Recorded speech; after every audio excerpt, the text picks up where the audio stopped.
नमस्कार दोस्तों, आप सभी का फिर से स्वागत है टेक्नोलॉजी क्रीड़ा चैनल में। और आज का जो वीडियो है वो मैंने माइक्रो सर्विस का जो कोर्स है वो स्टार्ट कर दिया है। उसके लिए मैंने आप लोगों को इन्फॉर्म किया है कि अभी भी जो लोग बाकी हैं और माइक्रो सर्विस सीखना चाहते हैं, क्या हम लोग माइक्रो सर्विस में कवर करेंगे वो जो है वो मैंने इस वीडियो में मेंशन किया है। तो चलिए हम लोग वीडियो ही देख लेते हैं।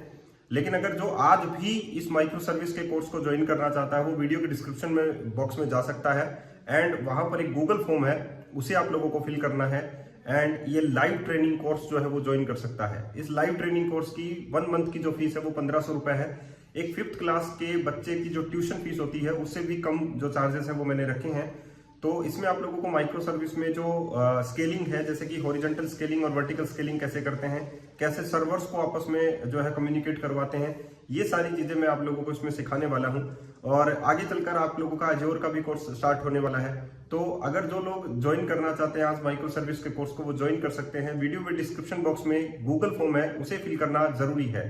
तो चलिए हम लोग देखते हैं कि फर्स्ट सेशन में हम लोगों ने क्या आप लोगों को बताया, क्या माइक्रो सर्विस होती है, मॉड्यूलर मोनोलिथिक या मोनोलिथिक आर्किटेक्चर जो है उसके ऊपर कैसे जो है माइक्रो सर्विस जो है वो हम लोग यूज करें, कि क्योंकि एग्जिस्टिंग सिस्टम हमारे पास ऑलरेडी है तो फिर भी हम लोग माइक्रो सर्विस आर्किटेक्चर क्यों यूज करें।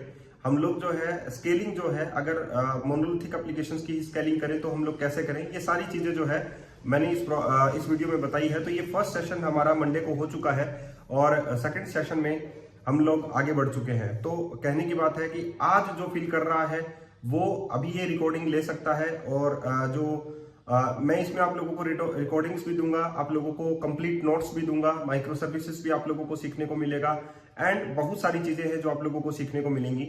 तो जो डॉटनेट में बना रहना चाहता है, माइक्रो सर्विसेज में बना रहना चाहता है, रियल प्रोडक्शन ग्रेड आर्किटेक्चर या आप लोगों का प्रोजेक्ट में रहना चाहता है, कंपनीज में बना रहना चाहता है, तो ये आप लोग ज्वाइन कर सकते हैं। चलिए अब हम लोग चलते हैं कोर्स की साइड में कि फर्स्ट डे हम लोगों ने क्या कवर किया है।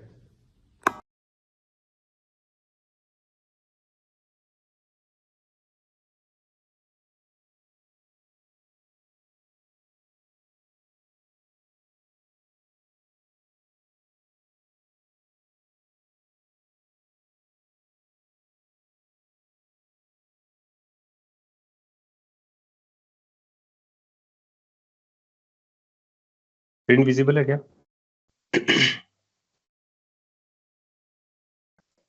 Yes sir. Yes sir. Ajay तुम्हारा वीडियो ऑफ कर लो।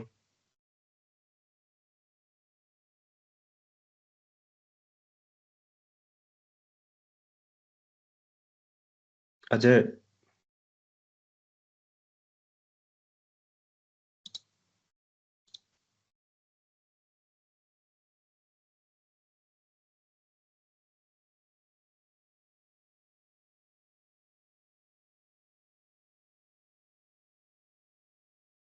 आज का जो हमारा टॉपिक है ना वो है माइक्रो सर्विस आर्किटेक्चर, ठीक है। लेकिन माइक्रो सर्विस आर्किटेक्चर से पहले तुम लोगों को ये पता होना चाहिए कि हम लोगों ने पहले जो है वो क्या पढ़ा होगा, ठीक है। इसका मतलब है कि तुम लोगों को अवेयर होना चाहिए कि एपीआई क्या चीज होती है और एमवीसी क्या चीज होता है, ठीक है। और इसी के बिहाफ पर तुम लोगों को ये भी पता होना चाहिए कि भाई हम लोगों के पास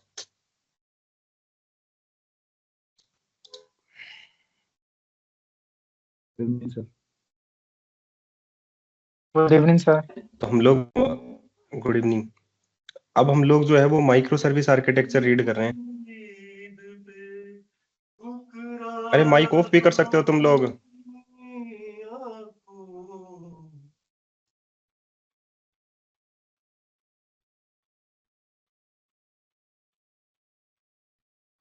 दामिनी म्यूट करो, कविता म्यूट करो, अजय म्यूट करो।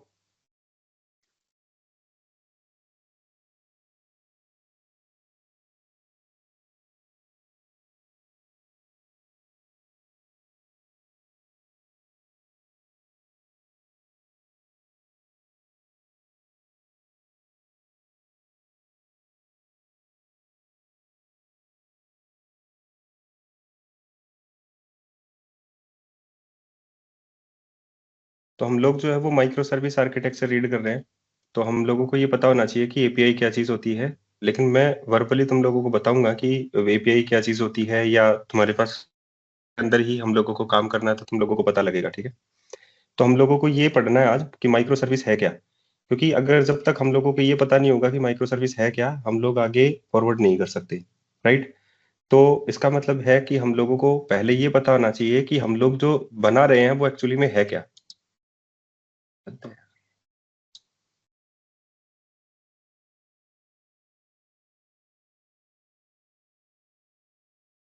आज मैं तुम लोगों को कनेक्ट ही करता हूँ, क्यों 8 बजे तो आ नहीं सकते तुम लोग।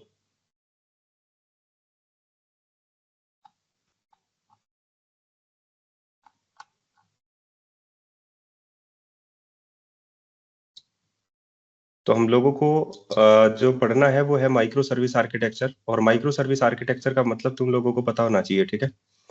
लेकिन इससे पहले की जो हिस्ट्री है वो भी तुम लोगों को पता होना चाहिए कि माइक्रो सर्विस आर्किटेक्चर हम लोग बना क्यों रहे हैं, उसके पीछे का कारण क्या है। जब हमारे पास एप्लीकेशंस में आर्किटेक्चर पहले थे, तो हम लोग माइक्रो सर्विस आर्किटेक्चर की ओर क्यों जा रहे हैं, क्योंकि ये एक आर्किटेक्चर है सिर्फ। बाकी काम तुम लोगों का वही होगा जैसे कि जो तुम लोगों ने एपीआई को डिजाइन करने में किया है। तुम लोगों ने जो एपीआई डिजाइन किया है वो इस तरीके से किया है। पहले तुम लोगों ने मोनोलिथिक एप्लीकेशंस को डिजाइन किया होगा। मोनोलिथिक का मतलब क्या होता है कि हमारे पास एक फुल पैकेज होता है, इसी के अंदर तुम्हारे पास सारी की सारी जो भी डोमेन से रिलेटेड जितने भी तुम्हारे पास प्रॉब्लम्स होती हैं उनका सॉल्यूशन तुम लोगों के पास इस सिंगल पैकेज के अंदर होता है। अगर हम लोग बात करें एक शॉपिंग कार्ट की, तो वो पूरा शॉपिंग कार्ट तुम्हारे पास एक सिंगल एप्लीकेशन के अंदर एक सिंगल पैकेज के अंदर ही होता है, जिसे हम लोग मोनोलिथिक आर्किटेक्चर बोलते हैं। कुछ लोग मोनोलिथिक आर्किटेक्चर में क्या करते हैं, जैसे कि क्लीन आर्किटेक्चर यूज कर लेते हैं। तो क्लीन आर्किटेक्चर करने से वो लेयर को सेपरेशन कर देते हैं कि हम लोगों ने लेयर यूज किया है।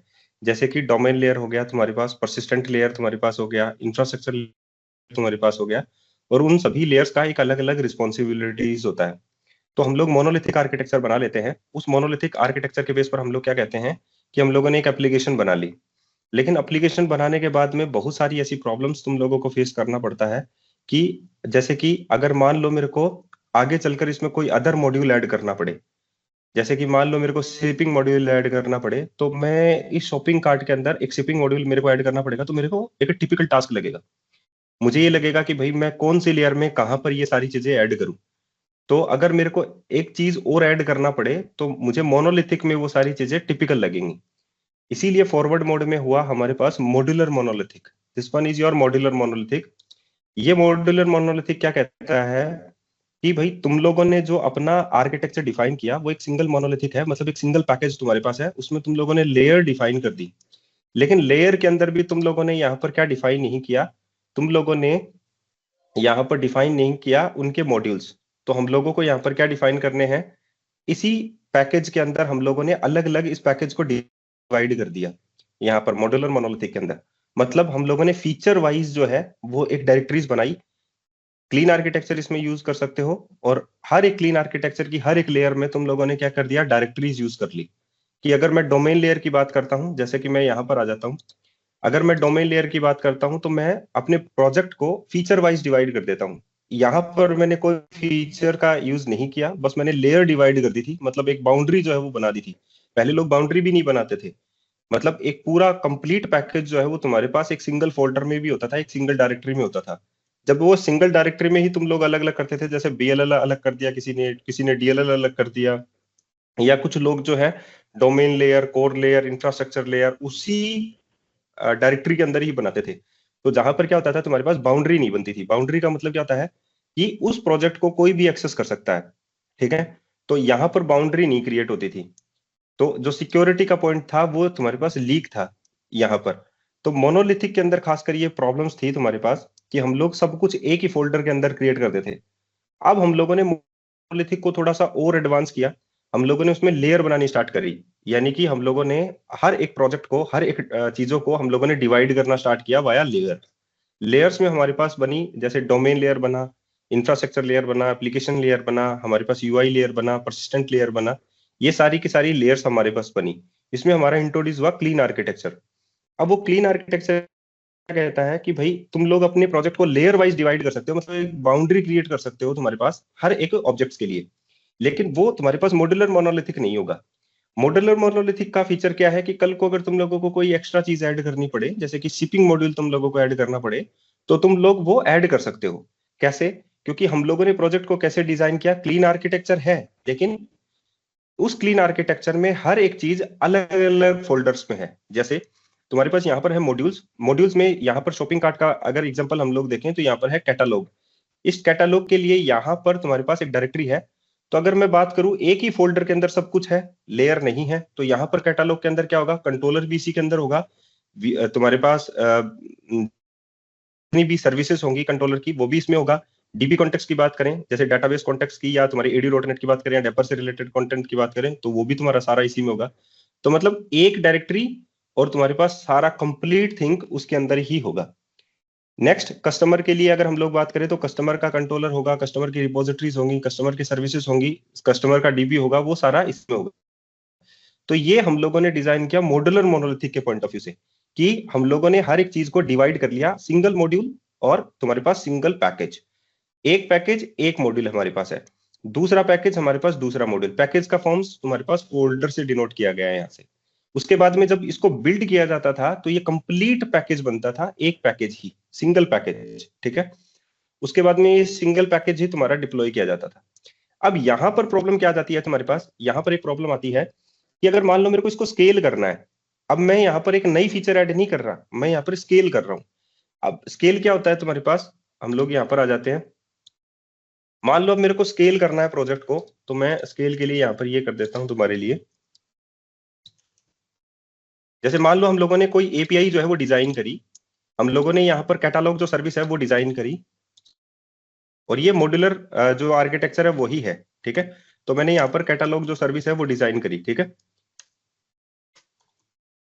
तो कैटालॉग जो सर्विस है मेरे पास वो एक सिंगल मॉड्यूल हो गया मेरे पास। एंड फाइनली मेरे पास यहाँ पर हो गया कार्ट सर्विस, ये कार्ट की हो गया अपने पास, जिसमें कार्ट से रिलेटेड सारा का सारा डेटा है, लेकिन ये कंप्लीट पैकेज एक ही है, ठीक है। नेक्स्ट, हम लोगों ने यहाँ पर क्या यूज किया, यहाँ पर हम लोगों ने ऑर्डर सर्विस यूज किया। तो हम लोगों ने क्या कहा, हम लोगों ने ये बात कही कि हमारे पास यहाँ पर क्या है, एक ही कंप्लीट पैकेज है, ये एक ही पैकेज के अंदर हमारे पास यहाँ पर है, ठीक है। लेकिन कल को हम लोगों ने क्या कहा कि जो कैटालॉग सर्विस है, या हमारे पास एक और है सर्च सर्विस, जहां पर सर्च की फंक्शनलिटी अपने पास है। तो हम लोगों ने यहाँ पर लिखा कि हमारे पास एक सर्च सर्विस है जो सर्च का काम करती है। तो अगर हम लोग अमेजोन की बात करके चले या फ्लिपकार्ट की बात करके चले, तो सबसे ज्यादा जो ट्रैफिक होता है वो हमारे पास सर्च सर्विस के ऊपर होता है, ठीक है। लेकिन हम लोगों ने क्या किया, मॉड्यूलर मोनोलिथिक तो हम लोगों ने यूज कर लिया। मॉड्यूलर मोनोलिथिक का मतलब है कि हम लोगों ने डिवाइड कर लिया अपनी एप्लीकेशंस को हर एक अलग अलग मॉड्यूल्स के अंदर, हर एक डायरेक्टरी के अंदर हम लोगों ने फीचर्स उसकी अलग अलग दी है। मतलब कैटालॉग सर्विस का फोल्डर अलग है अपने पास, डायरेक्टरी अलग है, उसके अंदर कंट्रोलर भी उसी के अंदर है, इसका कैटालॉग से रिलेटेड सर्विस भी उसी के अंदर है, रिपोजिटरी भी उसी के अंदर है, सब कुछ उसी के अंदर है तुम्हारे पास। कार्ट की बात करके चले तो कार्ट का सारा थिंग भी तुम्हारे पास, कार्ट सर्विस का सब कुछ इसी फोल्डर के अंदर है। इसी तरीके से तुम लोगों ने मान लो ये 4 सर्विसेज जो है 4 नए डायरेक्टरीज के अंदर क्रिएट की हैं मॉड्यूलर मोनोलिथिक में। अब तुम लोगों को क्या करना है, मान लो हम लोग ये मान के चलते हैं कि अमेजन के ऊपर तुम्हारे पास सबसे ज्यादा जो ट्रैफिक होता है वो किसके ऊपर आता है, तुम्हारी सर्च सर्विस के ऊपर आता है, क्योंकि लोग सबसे ज्यादा सर्च ही करते हैं। अगर वो सर्च करते हैं तो अगर तुम्हारे पास ये मॉड्यूलर मोनोलिथिक एप्लीकेशन रही तो भी तुम्हारे पास प्रॉब्लम बन जाएगी। क्या प्रॉब्लम बन जाएगी, स्केलिंग की प्रॉब्लम जो है वो तुम्हारे पास खासकर बन जाएगी। तो हम लोग यहाँ पर क्या मान के चले कि स्केल की जो प्रॉब्लम है तुम्हारे पास वो कैसे रहेगी इसमें, क्योंकि ये है तो तुम्हारे पास एक कंप्लीट पैकेज ही, ठीक है। और ये कंप्लीट पैकेज ही तुम्हारे यहाँ पर क्या होगा, यहाँ पर हमारा डिप्लॉय होगा, राइट। तो हम लोग इसको क्या करना है, हम लोग इसको डिप्लॉय करेंगे, राइट। एक कंप्लीट पैकेज को ही हम लोग डिप्लॉय करेंगे। अब ये जो कंप्लीट पैकेज है इसका हो सकता है कि हम लोग स्केल किस तरीके से करें, क्योंकि स्केल तुम्हारे पास 2 तरीके से हो सकती है। एक तो होती है वर्टिकल स्केलिंग और एक होता है हॉरिजॉन्टल स्केलिंग। अगर हम लोग वर्टिकल स्केल करेंगे तो इसका मतलब क्या होता है कि हम लोग इसी पूरे पैकेज को ही यहाँ पर क्या करेंगे, हमारे पास रिसोर्सेज जो होते हैं वो इंक्रीज करेंगे। जैसे हम लोगों ने मान लो रैम को इंक्रीज कर दिया, हम यहाँ पर क्या करेंगे, रैम को इंक्रीज कर देंगे, लेकिन वो पूरे पैकेज के ऊपर ही होगा। जबकि हमारा ट्रैफिक कौन से सर्विस के ऊपर है, हमारा ट्रैफिक इस सर्विस के ऊपर है, राइट। ये अलग अलग सर्विसेज नहीं है, ये अलग अलग डायरेक्टरीज हैं। अभी मैं जो चीज बता कर रहा हूं तुम लोगों को वो मॉड्यूलर मोनोलिथिक बता रहा हूं, अभी माइक्रो सर्विस पे नहीं आया हूं मैं, ठीक है। दिस इज योर मॉड्यूल, ये तुम्हारे पास मॉड्यूल्स हैं और एक ही पैकेज तुम्हारे पास यहाँ पर है।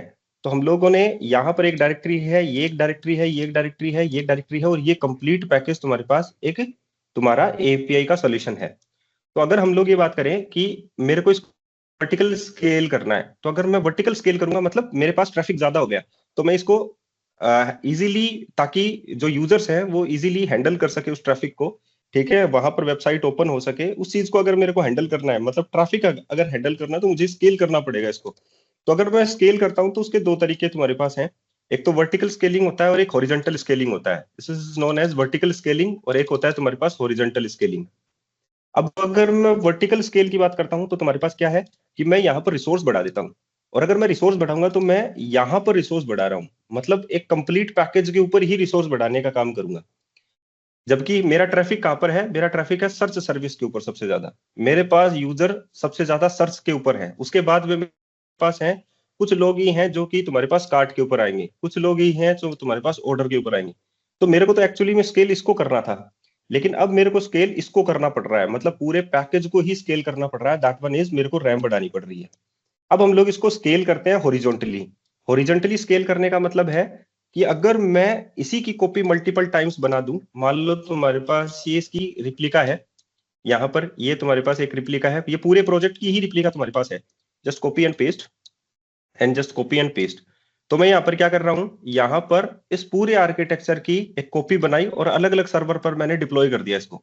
इसको भी मैंने एक अलग सर्वर के ऊपर डिप्लॉय किया, इसको भी मैंने एक अलग सर्वर के ऊपर डिप्लॉय किया, इसको भी एक अलग सर्वर के ऊपर, और इसको भी अलग सर्वर। लेकिन है एप्लीकेशन ये भी यही, ये भी यही है और ये भी यही है। इसके बाद भी मैंने यहाँ पर क्या किया, इन सभी का जो ट्रैफिक है, क्योंकि जो यूजर रहेगा वो कौन से सर्वर पर जाएगा, ये चीज हम लोग कैसे डिसाइड करेंगे। यहां पर हम लोग एक लोड बैलेंसर लगाएंगे, इन बिटवीन हम लोग यहाँ पर क्या लगाएंगे, एक लोड बैलेंसर। अब ये लोड बैलेंसर क्या काम करेगा तुम्हारे पास, यहां पर ये नेटवर्क को ड्राइव करेगा, मतलब ट्रैफिक को यहां पर डिस्ट्रीब्यूट करेगा। किस तरीके से, अगर कोई यूजर इसको कॉल करता है तुम्हारे पास, जैसे कि लोड बैलेंसर को कॉल करेगा कोई भी पब्लिक यूजर, अब जो पब्लिक यूजर तुम लोगों को कॉल करेगा वो लोड बैलेंसर को कॉल करेगा। एंड फाइनली हम लोग यहाँ पर क्या बोलेंगे कि हमारा जो लोड बैलेंसर है वो रैंडमली डिसाइड करेगा कौन से सर्वर के ऊपर मेरे को ट्रैफिक भेजना है। मान लो तुम्हारे पास यहाँ पर रमेश नाम से कोई लड़का है, वो तुम्हारे पास एप्लीकेशंस को जो है रन करना, मतलब एग्जीक्यूट देखना चाहता है, यानी कि अमेजन को ओपन करना चाहता है या सर्च को यूज करना चाहता है, तो वो सबसे पहले लोड बैलेंसर को ही कॉल करेगा यहाँ पर, राइट। उसके बाद में लोड बैलेंसर डिसाइड करेगा कि मेरे को इस रमेश को कौन से सर्वर के ऊपर भेजना है, तो फाइनली वो मान लो इसके ऊपर भेज देता है। लेकिन कोई जरूरी नहीं है कि रमेश जो है वो जस्ट नेक्स्ट को जब कॉल करता है वो तुम्हारे पास इसको ही भेजे, तो वो तुम्हारे पास कहां पर भेज सकता है, रमेश को यहां पर भेज सकता है। हो सकता है कि वो तुम्हारे पास नेक्स्ट टाइम रमेश को यहां पर भी सेंड करे। तो हम लोगों को यही चीज देखनी है। ये होता है तुम्हारे पास हॉरिजॉन्टल स्केलिंग, कि हम लोगों को प्रोजेक्ट को हॉरिजॉन्टल स्केल कर दिया हम लोगों ने, कि लोड बैलेंसर के थ्रू हम लोगों ने नेटवर्क तो ड्राइव कर दिया, ठीक है, जिससे हमारे पास रमेश यहाँ पर चला जाएगा, हो सकता है सुरेश यहाँ पर चला जाए, हो सकता है हमारे पास जो अमित है वो यहाँ पर चला जाए। लेकिन ट्रैफिक यहाँ पर था, ना कि पूरी एप्लीकेशंस के ऊपर ट्रैफिक था, ठीक है। तो बात तुम लोगों को यहीं पर समझनी है कि हम लोगों ने मॉड्यूलर मोनोलिथिक तो एप्लीकेशंस को बनाया, लेकिन जब हम लोगों ने स्केल करना चाहा प्रोजेक्ट को, तो हमारे पास इंडिविजुअल सर्विस जो है वो इसमें स्केल नहीं हो रही है, किसमें, चाहे वो मॉड्यूलर मोनोलिथिक ही क्यों ना हो। तो हम लोग यहाँ पर प्रोजेक्ट को ही स्केल कर रहे हैं, और वाया हम लोगों ने लोड बैलेंसर का यूज करके हम लोगों ने हमारा जो ट्रैफिक है उसको हम लोगों ने हाफ हाफ करके डिवाइड कर लिया वाया लोड बैलेंसर। ये लोड बैलेंसर डिफरेंट टाइप्स के तुम्हारे पास अवेलेबल है, जैसे कि तुम लोग अगर यूज करना चाहो तो माइक्रोसॉफ्ट का रिकमेंडेड है यार्प, तो वो तुम लोग यूज कर सकते हो, यार्प डॉट रिवर्स प्रॉक्सी। इस पूरे प्रोजेक्ट में हम लोग यार्प यूज करेंगे और ओसिलोट यूज करेंगे, ठीक है। तो हमारे पास हम लोगों को यहाँ पर ये चीज चेक करनी है कि मैं यहाँ पर कैसे इस चीज को ड्राइव करता हूं। अगर हम लोग इसको देखना चाहें तो मैंने एक एप्लीकेशन तुम्हारे लिए बना रखी है, दैट वन इज myapp.sln। एक सिंपल सा छोटा सा तुम्हारे पास एक शॉर्ट एग्जांपल है जो इस चीज को डिफाइन करेगा। तो अगर मान लो मैंने यहाँ पर एक एप्लीकेशन बनाई, that one is my app, और यहाँ पर मैं इसी एप्लीकेशन को, यानी कि माई ऐप जो एप्लीकेशन है मेरे पास, इसी को मैं अलग अलग पोर्ट पर होस्ट कर दूं, राइट, 7102, 7103, 7104। तो ये 3 पोर्ट के ऊपर यहाँ पर चल रही है, राइट। तो मैं यहाँ पर ये बोलूंगा कि मेरे क्लाइंट को, यानी कि मेरे यूजर को कैसे पता चलेगा कि मेरे को कौन से पोर्ट को एग्जीक्यूट करना है। सो फाइनली मैं यहाँ पर क्या करूंगा, मैं यहाँ पर आऊंगा और पहले मैं इसको होस्ट करूंगा, राइट। सो फाइनली मैं यहाँ पर आ जाता हूं एंड हम लोग इसको रन करते हैं। रन करने के लिए तुम लोगों को क्या करना पड़ेगा, पहले इसको बिल्ड करना पड़ेगा, क्योंकि विजुअल स्टूडियो जो है वो इसके लिए कैपेबल नहीं है कि तुम लोगों को एक एप्लीकेशंस को रन कर सके, ठीक है, सेम एनवायरनमेंट के अंदर। तो हम लोग यहाँ पर क्या करेंगे, यहाँ पर इसको पहले बिल्ड करेंगे, राइट। और मैं डायरेक्टली बिल्ड करने के बाद में जो तुम्हारे पास जो असेंबली बनती है या एग्जीक्यूटेबल फाइल बनती है, उसको डायरेक्टली सीएलआर के थ्रू रन कर रहा हूँ, ठीक है। तो यहाँ पर मेरे पास क्या है, मैंने इसको बिल्ड कर लिया, एंड लोड बैलेंसर को भी मैंने यहाँ पर क्या कर लिया, बिल्ड कर लिया, राइट। बिल्ड करने के बाद में तुम्हारे पास जो तुम्हारी डायरेक्टरी होती है, बिन डायरेक्टरी होती है, उसके अंदर तुम्हारे पास दो फाइलें बनती हैं, एक तो बनती है डीएलएल फाइल और एक बनती है तुम्हारे पास डॉट एग्जीक्यूटेबल फाइल। तो हम लोग वहां पर चल लेते हैं। तो हमारे पास ये जो माई ऐप है, इसी के अंदर माई ऐप के अंदर ही तुम्हारे पास एक माई ऐप है, माई ऐप के अंदर तुम्हारे पास लोड बैलेंसर भी है और माई ऐप भी है। माई ऐप एक सिंपल एपीआई है, अगर हम लोग चेक करना चाहें तो पहले हम लोग चेक कर लेते हैं। माई ऐप जो है वो तुम्हारे पास एक सिंपल ऐप है, जहां पर तुम्हारे पास क्या है, एक वेब एपीआई है, और तुम्हारे पास सिंगल एंड पॉइंट तुम्हारे पास यहाँ पर है गेट, एंड उसके अंदर जो रिडायरेक्ट ये कर रहा है हम लोगों को, यानी कि क्लाइंट को जो रिडायरेक्ट कर रहा है वो क्या कर रहा है, that one is message, port और टाइम, ये तीन चीजें यहाँ पर कर रहा है। तो तुम लोगों को इससे आइडिया लग जाएगा कि लोड बैलेंसर कैसे काम कर रहा है, राइट। सो फाइनली अगर हम लोग यहाँ पर ये मानकर चलें कि ये मेरी एप्लीकेशन है और इसी को मैं, ये मेरी एक मोनोलिथिक एप्लीकेशन है, या इसे हम लोग बोल सकते हैं मॉड्यूलर मोनोलिथिक, ठीक है, क्योंकि वो एक सिंगल पैकेज ही तुम्हारे पास होता है, और इस सिंगल पैकेज को ही मैं अलग अलग जगह जो है वो डिप्लॉय कर रहा हूँ, अलग अलग पोर्ट के ऊपर डिप्लॉय कर रहा हूँ। सो हम लोग यहाँ पर आ जाते हैं माई ऐप के ऊपर। माई ऐप में मैं इस माई ऐप को ओपन कर लेता हूँ, क्योंकि मैंने इसको बिल्ड कर दिया, तो ऑब्वियसली तुम्हारे पास यहाँ पर क्या बन जाएगी, एक डॉट एग्जीक्यूटेबल फाइल बन जाएगी, राइट। तो अगर मैं यहाँ पर आऊं तो मेरे पास यहाँ पर है माई ऐप डॉट डीएलएल, ये डायनेमिक लिंक लाइब्रेरी फाइल है तुम्हारे पास, जहां पर असेंबली कोड होता है और तुम्हारा आईएल कोड होता है, राइट। एंड फाइनली यहाँ पर हम लोग बोले कि ये एक रैपर होता है इस डीएलएल के ऊपर, जिसको डायरेक्टली ओएस जो है वो तुम्हारा पिक करता है। तो अगर हम लोग इसको डायरेक्टली एग्जीक्यूट कर दे तो तुम्हारा जो ओएस होता है वो इस चीज को पिक करेगा और इसका जो कोड है उसको एग्जीक्यूट कर देगा, जो प्रोग्राम जो .cs है वहां से इस चीज को रन करना स्टार्ट कर देगा। ये तुम्हारा कोड होता है। तो हम लोग इसी माई ऐप डॉट exe को ही यहाँ से रन कर लेंगे, एंड फाइनली मैं इसको कमांड प्रॉम्प्ट में ओपन कर लेता हूं, और यहाँ पर मैं यूज करता हूं माई app dot executable file dash URL,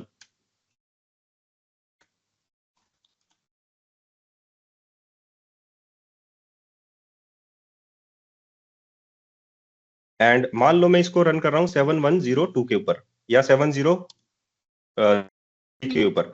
मैंने इसी पोर्ट को क्यों चूज किया है, क्योंकि मैंने एक लोड बैलेंसर यूज कर रखा है और मैंने यहाँ पर उसको रिडायरेक्ट कर रखा है कि अगर इस एप्लीकेशन के ऊपर नेटवर्क ड्राइव को जो ट्रैफिक है उसको ड्राइव करना।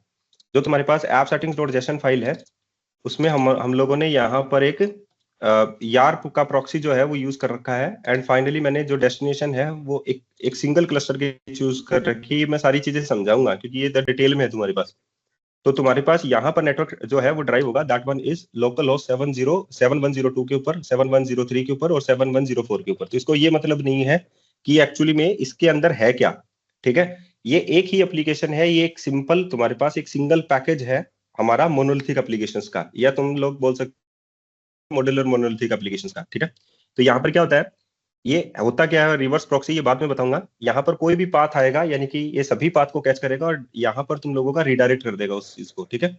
तो तुम लोग यहाँ पर भी जा सकते हो, यहाँ पर भी जा सकते हो, यहाँ पर भी जा सकते हो, ये रैंडम चूज करता है इस चीज को।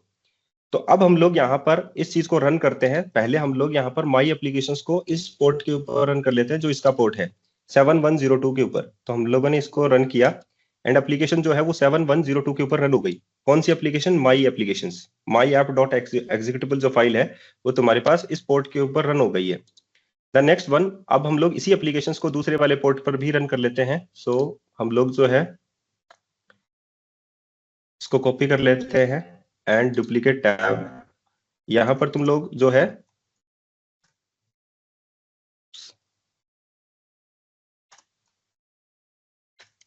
अब हम लोग यहां पर यूज कर लेते हैं तुम्हारे पास my app dot executable file URLs तुम्हारे पास होगा https लोकल होस्ट 7103, ठीक है। अब मैं इस पोर्ट के ऊपर इस फाइल को रन कर रहा हूं, तो यहाँ पर ये भी तुम्हारे पास सेम एप्लीकेशन जो है वो तुम्हारे पास किसके ऊपर रन है, 7103 के ऊपर है। यहाँ पर ये 7102 के ऊपर है। एक पोर्ट हम लोग और ओपन कर लेते हैं तुम्हारे पास यहाँ पर, और मैं इसको कॉपी कर लेता हूँ।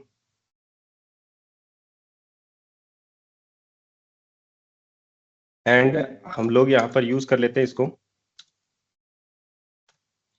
अब इसी को मैं थर्ड वाले पोर्ट के ऊपर रन कर रहा हूँ, माई app dot executable file, and तुम्हारे पास हो जाएगा URLs।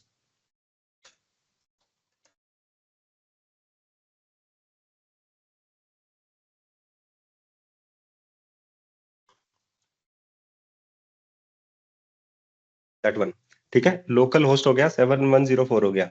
अब हम लोग इसको भी रन कर रहे हैं तो इस पोर्ट के ऊपर ये भी रन हो जाएगा। अब हम लोग अपनी एप जो गेटवे एप्लीकेशन है उसको रन करेंगे, एंड फाइनली मैं गेटवे के अंदर जो है यहाँ पर इसको कनेक्ट कर चुका हूँ। तो मैं गेटवे एप्लीकेशन को मैं दिखा देता हूँ तुम लोगों के पास। ये गेटवे एप्लीकेशन है अपने पास। जब हम लोग इसको रन करेंगे तो मेरी जो गेटवे एप्लीकेशन है वो इनको कॉल कर सकती है। कोई भी पाथ गेटवे एप्लीकेशन के पास आएगा तो वो डायरेक्टली इनडायरेक्टली इसको कॉल कर सकता है। तो हम लोग अब गेटवे एप्लीकेशन की ओर चलते हैं। तुम्हारे पास गेटवे एप्लीकेशन है माई ऐप के अंदर, ये है लोड बैलेंसर। बिन के अंदर चलते हैं डिबग नेट 9.0, एंड फाइनली इसको हम लोग रन कर लेते हैं। यहां पर है तुम्हारे पास लोड बैलेंसर। अगर हम लोग यहाँ पर देखें load balancer dot executable file, और अगर तुम लोग इसका पोर्ट देखना चाहो तो तुम्हारे पास यहाँ पर इसका पोर्ट है, तुम्हारे पास है 7133, राइट। तो हम लोग इसके ऊपर ही रन कर लेते हैं इसको।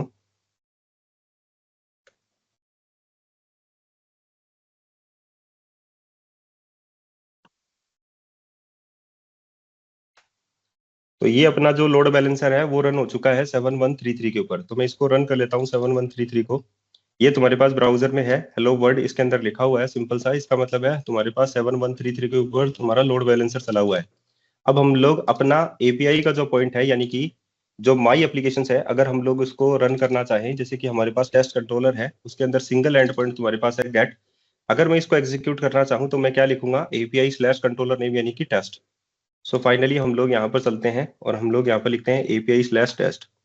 जैसे मैंने एपीआई स्लैश टेस्ट लिखा तो तुम्हारे पास पोर्ट नंबर जो है 7103 कॉल हो रहा है, राइट। जैसे मैं रिफ्रेश करूंगा तो तुम्हारे पास 7103 ही कॉल हो रहा है। अभी देखो 7102 आया है, 3 टाइम्स 703 आया था। नेक्स्ट टाइम तुम्हारे पास 7102 आया है, नेक्स्ट टाइम तुम्हारे पास 704 आ रहा है।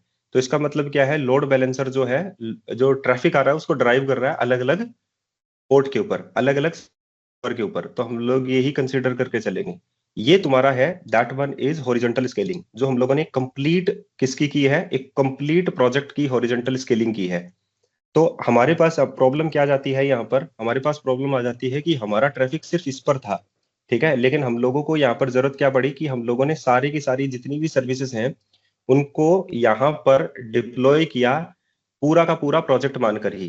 तो अगर मैं पूरा प्रोजेक्ट मानकर करूंगा तो मैं अगर वर्टिकल स्केल भी कर रहा हूं तो मैं यहाँ पर रैम वगैरह बढ़ाने का काम कर रहा हूँ, या मैं कोई भी एक्स्ट्रा रिसोर्स अगर इसको देने का काम कर रहा हूँ तो मैं पूरे प्रोजेक्ट के ऊपर ही दूंगा, मैं पूरे पैकेज के ऊपर ही दूंगा। मेरे पास यहाँ पर सिंगल सॉल्यूशन नहीं है कि मैं ऐसा कुछ कर सकूं कि मैं इंडिविजुअल सर्विस को एनहेंस कर सकूं, स्केल कर सकूं, क्योंकि मेरे पास ट्रैफिक इसी के ऊपर है।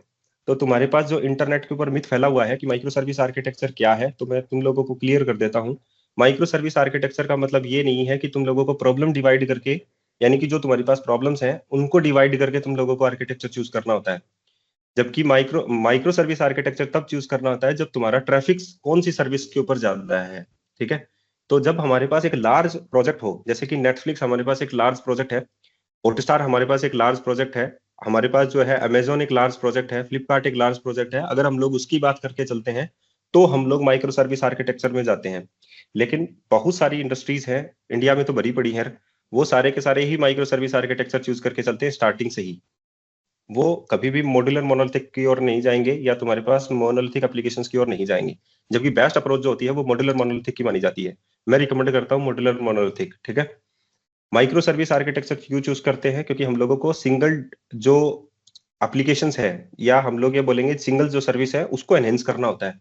तो हम लोग ये चूज करते हैं, जैसे कि अगर मान लो मेरे को भी अगर ये चूज करना हो तो मैं कैसे करूंगा इन सभी को एक पैकेज के अंदर डिवाइड करूंगा एंड फाइनली इसके लिए मैं एक अलग से सर्विस बनाऊंगा। तो मेरे पास दो पैकेज हो गए डिप्लॉय करने के लिए। एक तो ये पैकेज हो गया मेरे पास, हाँ निशा, एक ये पैकेज हो गया और एक ये पैकेज हमारे पास हो गया। निशा सर क्विक, आपने जल्दी पूछो। हाँ आपने स्केलिंग के बारे में बताया, लेकिन स्केलिंग के बारे में आपको कार्ड सर्विसेज स्केल करनी थी। लेकिन मॉड्यूलर मोनोलिथिक में तो अभी जो आपने बताया वो तो पूरा ही स्केल हो रहा है ना, मतलब पूरा एप्लीकेशन स्केल हो रहा है, पूरा पैकेज स्केल हो रहा है बिल्ड हाँ करने के बाद। तो हाँ, फिर इससे तो पूरा प्रॉब्लम पैकेज ही बताया। ओवरकम थोड़ी ना हुआ। इससे तो हम अरे लोग को पर्टिकुलर सर्च सर्विसेज हम लोग को मैंने स्केल करनी थी। हाँ। मैंने क्या बताया, ध्यान से सुनो, हम्म। फोकस रखा करो वॉइस के ऊपर। मैंने बोला कि भाई अगर मैं मेरे पास ट्रैफिक है, सबसे ज्यादा बहुत ज्यादा ट्रैफिक है, जैसे हम्म। अमेजन है, नेटफ्लिक्स है या फ्लिपकार्ट है, अगर मैं इनकी बात करूं तो मैं माइक्रो सर्विस में जाऊंगा, ठीक है, माइक्रो सर्विस आर्किटेक्चर में जाऊंगा।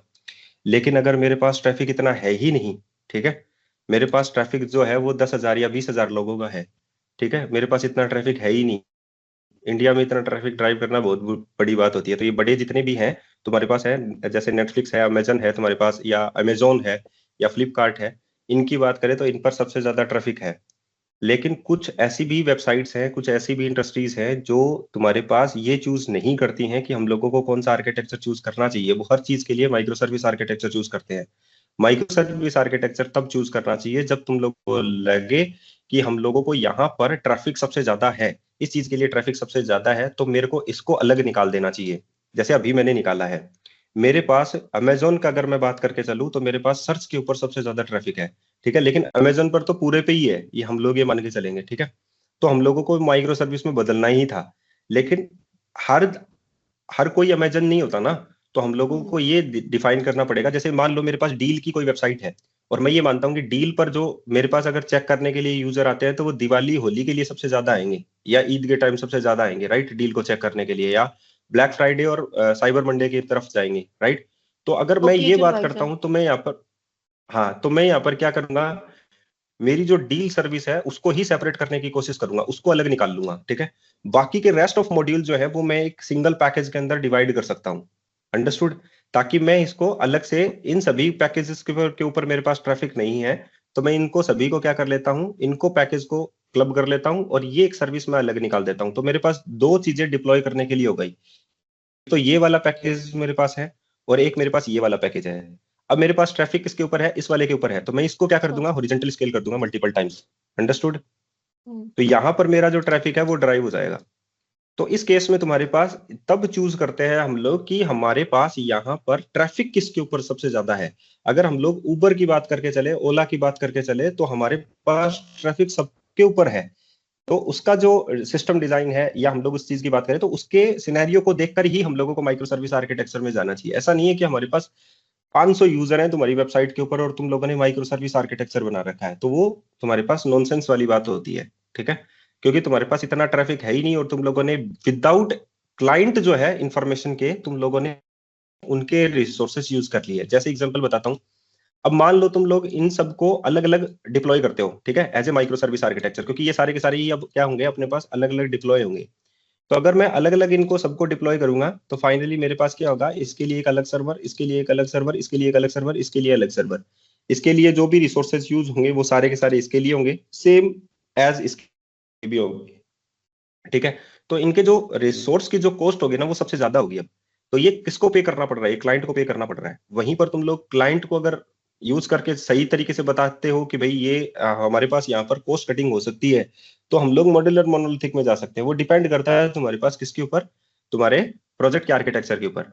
अब प्रॉब्लम क्या आ जाती है यहाँ पर कि अगर हम लोगों ने इसको मॉड्यूलर मोनोलिथिक में बदल दिया तो कल को क्या माइक्रो सर्विस में बदला जा सकता है कि कल ट्रैफिक ड्राइव जो है वो बढ़ने लग जाए। ये यूज केस भी तुम्हारे पास हो सकता है, बिल्कुल बदला जा सकता है। हम लोगों ने यहाँ पर अगर मॉड्यूलर मोनोलिथिक एप्लीकेशंस बदल लिया, जैसे कि मान लो हम लोगों ने, क्योंकि मॉड्यूल्स हम लोगों ने डिवाइड किए हैं, राइट, हम लोगों ने इंडिविजुअल मॉड्यूल्स जो है वो यहाँ पर बनाए हैं। This one is your single module, ये तुम्हारे पास एक सिंगल मॉड्यूल है, ये भी तुम्हारे पास एक सिंगल मॉड्यूल है, ये भी तुम्हारे पास सिंगल मॉड्यूल है। तो एप्लीकेशंस तो वैसे ही मॉड्यूल्स में अलग अलग डिवाइड है। तो हम लोग अगर इसको निकालना चाहें तो थोड़ा बहुत ही तुम लोगों को यहाँ पर चेंज करना पड़ता है मॉड्यूलर मोनोलिथिक के अंदर, और एप्लीकेशन सेपरेट हो सकती है तुम्हारे पास, ठीक है। तो मॉड्यूलर मोनोलिथिक के बहुत ज्यादा एडवांटेजेस हैं अगर तुम लोग देखना चाहो तो। लेकिन अगर ईआरपी जैसी वेबसाइट है और बहुत ज्यादा ट्रैफिक है तो मैं रिकमेंड नहीं करूंगा कि मॉड्यूलर मोनोलिथिक पर जाओ, माइक्रो सर्विस पर चलते हैं। तो फाइनली तुम लोग माइक्रो सर्विस पर आ सकते हो। जैसे कि हॉटस्टार है तुम्हारे पास, माइक्रो सर्विस नहीं बनाओगे तो काम नहीं चलेगा। अमेजोन है, माइक्रो सर्विस नहीं बनाओगे तो काम नहीं चलेगा। तो हम लोगों को क्या यूज करना पड़ेगा, उसके लिए माइक्रो सर्विस आर्किटेक्चर ही चूज करना पड़ेगा। अब बात कर लेते हैं हम लोग आर्किटेक्चर की। लेकिन आर्किटेक्चर को डिजाइन करने के लिए हम लोगों को ये नहीं है कि जो हम लोगों ने पीछे पढ़ा था वो साफ हो गया सारा का सारा, नहीं। ये सिर्फ एक आर्किटेक्चरल स्टाइल है। इसके अंदर जो हम लोग चीजें काम में लेंगे वो वही है जो हम लोगों ने पहले सीखी है। जैसे कि एपीआई, एपीआई को कैसे हम लोग डिजाइन करें, ठीक है, एपीआई को हम लोग कैसे बनाएं, वो हम लोग अब इस सिंगल मॉड्यूल के लिए सिंगल एपीआई डिजाइन करेंगे, इस सिंगल मॉड्यूल के लिए एक सिंगल डिजाइन करेंगे, इस सिंगल मॉड्यूल के लिए एक सिंगल डिजाइन। अब बात आ जाती है प्रॉब्लम्स की, कि जब मैंने एक पैकेज पर ही यहाँ पर काम करना स्टार्ट किया था तो मेरे पास कोई प्रॉब्लम नहीं आई थी, क्योंकि ये एक सिंगल बाउंड्री के अंदर ही है, अपने पास एक सिंगल पैकेज के अंदर है, मतलब एक सिंगल बाउंड्री के अंदर हम लोग ट्रीट करके चलते हैं। तो यहाँ पर अगर मैं यहाँ पर बात करके चलूं, जैसे मान लो मेरे पास एक सिंगल बाउंड्री के अंदर ही है ये सारा सब कुछ, तो मैं मान लेता हूं कि ये वाला है, ठीक है। अभी तुम्हारे पास ये नहीं है, ये नहीं है, और यूजर डायरेक्टली कम्युनिकेट किससे कर रहा है, तुम्हारे पास इस सर्वर के साथ कर रहा है, और यही तुम्हारे पास कंप्लीट पैकेज है, दिस वन, ठीक है। ये तुम्हारा पैकेज 1 है। पैकेज 1 का मतलब पैकेज है, कंप्लीट पैकेज, यानी कि शॉपिंग कार्ट। और ये तुम्हारी पास एप्लीकेशन है, तुम्हारी पास मोनोलिथिक या मॉड्यूलर मोनोलिथिक, जो तुम लोग चूज करना चाहो। अगर मैं यहाँ पर रमेश जो है वो लॉग इन करता है तुम्हारे पास शॉपिंग कार्ट के ऊपर, तो वो लॉगिन का क्रेडेंशियल जो है यहाँ पर सेंड करता है, राइट। तो यहाँ पर एक सेशन बनता है लॉगिन के टाइम। तो अगर यहाँ पर एक सेशन बनेगा तो वो इसी सर्वर के ऊपर ही बनेगा, राइट। और उसका जो तुम्हारे पास ऑब्जेक्ट आईडी होता है वो तुम्हारे पास क्लाइंट कंप्यूटर में कुकीज में सेव हो जाता है। तो लेकिन सेशन जो बन रहा है वो इस सर्वर के ऊपर तुम्हारे पास बन रहा है, राइट। लेकिन अगर मैं इसी चीज को डिवाइड कर दूं, जैसे कि मैंने स्केल किया इस प्रोजेक्ट को, अब मैं इसी प्रोजेक्ट को क्या कर रहा हूँ, स्केल कर रहा हूँ। और अब मैं अगर स्केल करूंगा तुम्हारे पास और विद लोड बैलेंसर मैं इसको अगर कनेक्ट करने की कोशिश कर रहा हूँ, तो मैंने इसी एप्लीकेशंस को 3 जगह डिवाइड कर दिया वाया हॉरिजॉन्टल स्केलिंग। तो मैं यहाँ पर क्या कहूंगा कि मेरा जो पब्लिक यूजर है वो मेरे से कम्युनिकेट नहीं करेगा, मतलब एक सर्वर से कम्युनिकेट नहीं करेगा, वो लोड बैलेंसर से कम्युनिकेट करेगा। जैसे अभी अभी मैंने तुम लोगों को बताया था 7133 के ऊपर, ये तुम्हारा कम्युनिकेशन पोर्ट था जो यहाँ पर चल रहा था 7133 के ऊपर, दिस वन। तो अगर हम लोग यहाँ पर बात करके चले तो हमारा जो यूजर है रमेश, वो किससे कम्युनिकेट करेगा, लोड बैलेंसर से कम्युनिकेट करेगा। अब लोड बैलेंसर कोई जरूरी नहीं ना कि वो इस वाले सर्वर को ही कॉल करे, इस वाले पोर्ट को ही कॉल करे। वो हो सकता है इस वाले पोर्ट को भी कॉल करे, हो सकता है इस वाले पोर्ट को भी कॉल करे, हो सकता है इस वाले पोर्ट को भी कॉल करे। जो रमेश था लॉगिन जो किया था उसने इस वाले सर्वर के ऊपर किया था। अब नेक्स्ट रिक्वेस्ट जब रमेश करेगा तो हो सकता है कि ये रिक्वेस्ट इस वाले सर्वर के ऊपर जाए, तो इस सर्वर के ऊपर तो उसने कभी सेशन बनाया ही नहीं था। तो यहाँ पर ये जो है यहाँ पर लॉग आउट दिखाएगा, यहाँ पर ये सेशन क्रिएट ही नहीं हुआ, तो तुम लोगों को अनऑथेंटिकेटेड यूजर दिखाएगा यहाँ पर। तो ये प्रॉब्लम तुम लोगों को यहाँ पर फेस करने को मिलेगी जब हम लोग और हॉरिजॉन्टल स्केल करेंगे। इस प्रॉब्लम को कैसे सॉल्व करते हैं वो मैंने तुम लोगों को तो बता दी है, रेडिश से प्रॉब्लम सॉल्व होती है, ठीक है। जो हम लोग एक डिस्ट्रीब्यूटेड अलग से चीजें क्रिएट करते हैं उन चीजों से क्रिएट होती है, लेकिन बाकी लोगों को बतानी है। तो ये चीजें आगे हम लोग देखेंगे कि ऐसी अगर हम लोग स्केल करते हैं या माइक्रो सर्विस आर्किटेक्चर अगर हम लोग काम में लेते हैं तो वहां पर हम लोग ऐसी चीजों को कैसे फेस करेंगे, क्योंकि प्रॉब्लम्स आएंगी। जैसे जैसे तुम लोग डिवाइड करते जाते हो तो तुम लोगों के लिए अलग अलग प्रॉब्लम्स फेस करने को मिलेंगी। तो मैंने क्या कहा कि माइक्रो सर्विस का मतलब ये नहीं है कि हम लोग जो पहले हम लोगों ने पढ़ा है वो पूरा का पूरा क्लियर हो गया, साफ हो गया सारा का सारा, नहीं। वो जो सर्विस हम लोगों ने यहाँ पर बनाई है, हाँ नील। सर रेडिस तो अनिल हम लोग जल्दी। अभी तक यूज नहीं किए हैं। चलो हम्म। सर रेडिस तो यूज यूज नहीं नहीं किया किया। ना अभी तक प्रोजेक्ट में। ये मतलब शायद मैं क्लास निशा, में नहीं हूँ। निशा तुमने नहीं ज्वाइन किया होगा लास्ट टाइम। मैंने रेडिश यूज कर लिया कार्ड सर्विस के लिए। सर किए थे जब हम क्लास कविता यूज प्रोजेक्ट कर कर लिया रहे ना। थे उस समय। या सर हम लोग कर लिए। ओके तो सर, तुम मेरा एक तो दो होंगे नहीं क्लास शायद। मिस हो गया अभी था मुझे अभी पता है। आगे फॉरवर्ड ओके। करते हैं। अभी हम लोग यहाँ पर क्या बोल रहे हैं कि जो माइक्रो सर्विस हम लोग रीड करेंगे वो वही है जो तुम्हारे पास तुम लोग पहले पढ़ कर आए हो, ठीक है। तो हमारे पास यहाँ पर अब माइक्रो सर्विस का आर्किटेक्चर हम लोग एपीआई को अलग अलग करेंगे, ठीक है। लेकिन जब हम लोग एपीआई को अलग अलग करेंगे तो तुम्हारे पास यहाँ पर कुछ प्रॉब्लम्स आएंगी, तो उस चीजों को हम लोगों को फेस कैसे करना है। अब ये देखो तुम्हारे पास इस मॉड्यूलर मोनोलिथिक में क्या होता है, हम लोग ये ट्रीट करके चलते हैं बाय डिफॉल्ट तुम लोग अलग अलग डेटाबेस बना सकते हो, लेकिन प्रॉब्लम क्या है, पैकेज एक ही होगा, ठीक है। यहाँ पर तुम्हारे पास क्या है, जैसे कि हम लोगों ने एप्लीकेशंस को तो मॉड्यूल में डिवाइड कर दिया, लेकिन हम लोग मान के चलते हैं कि डेटाबेस एक ही रखते हैं इसका, ठीक है। तो मॉड्यूलर मोनोलिथिक में तुम्हारे पास डेटाबेस एक ही है, लेकिन माइक्रो सर्विस में हर एक सर्विस का तुम्हारे पास यहाँ पर क्या होगा, डेटाबेस अलग होगा।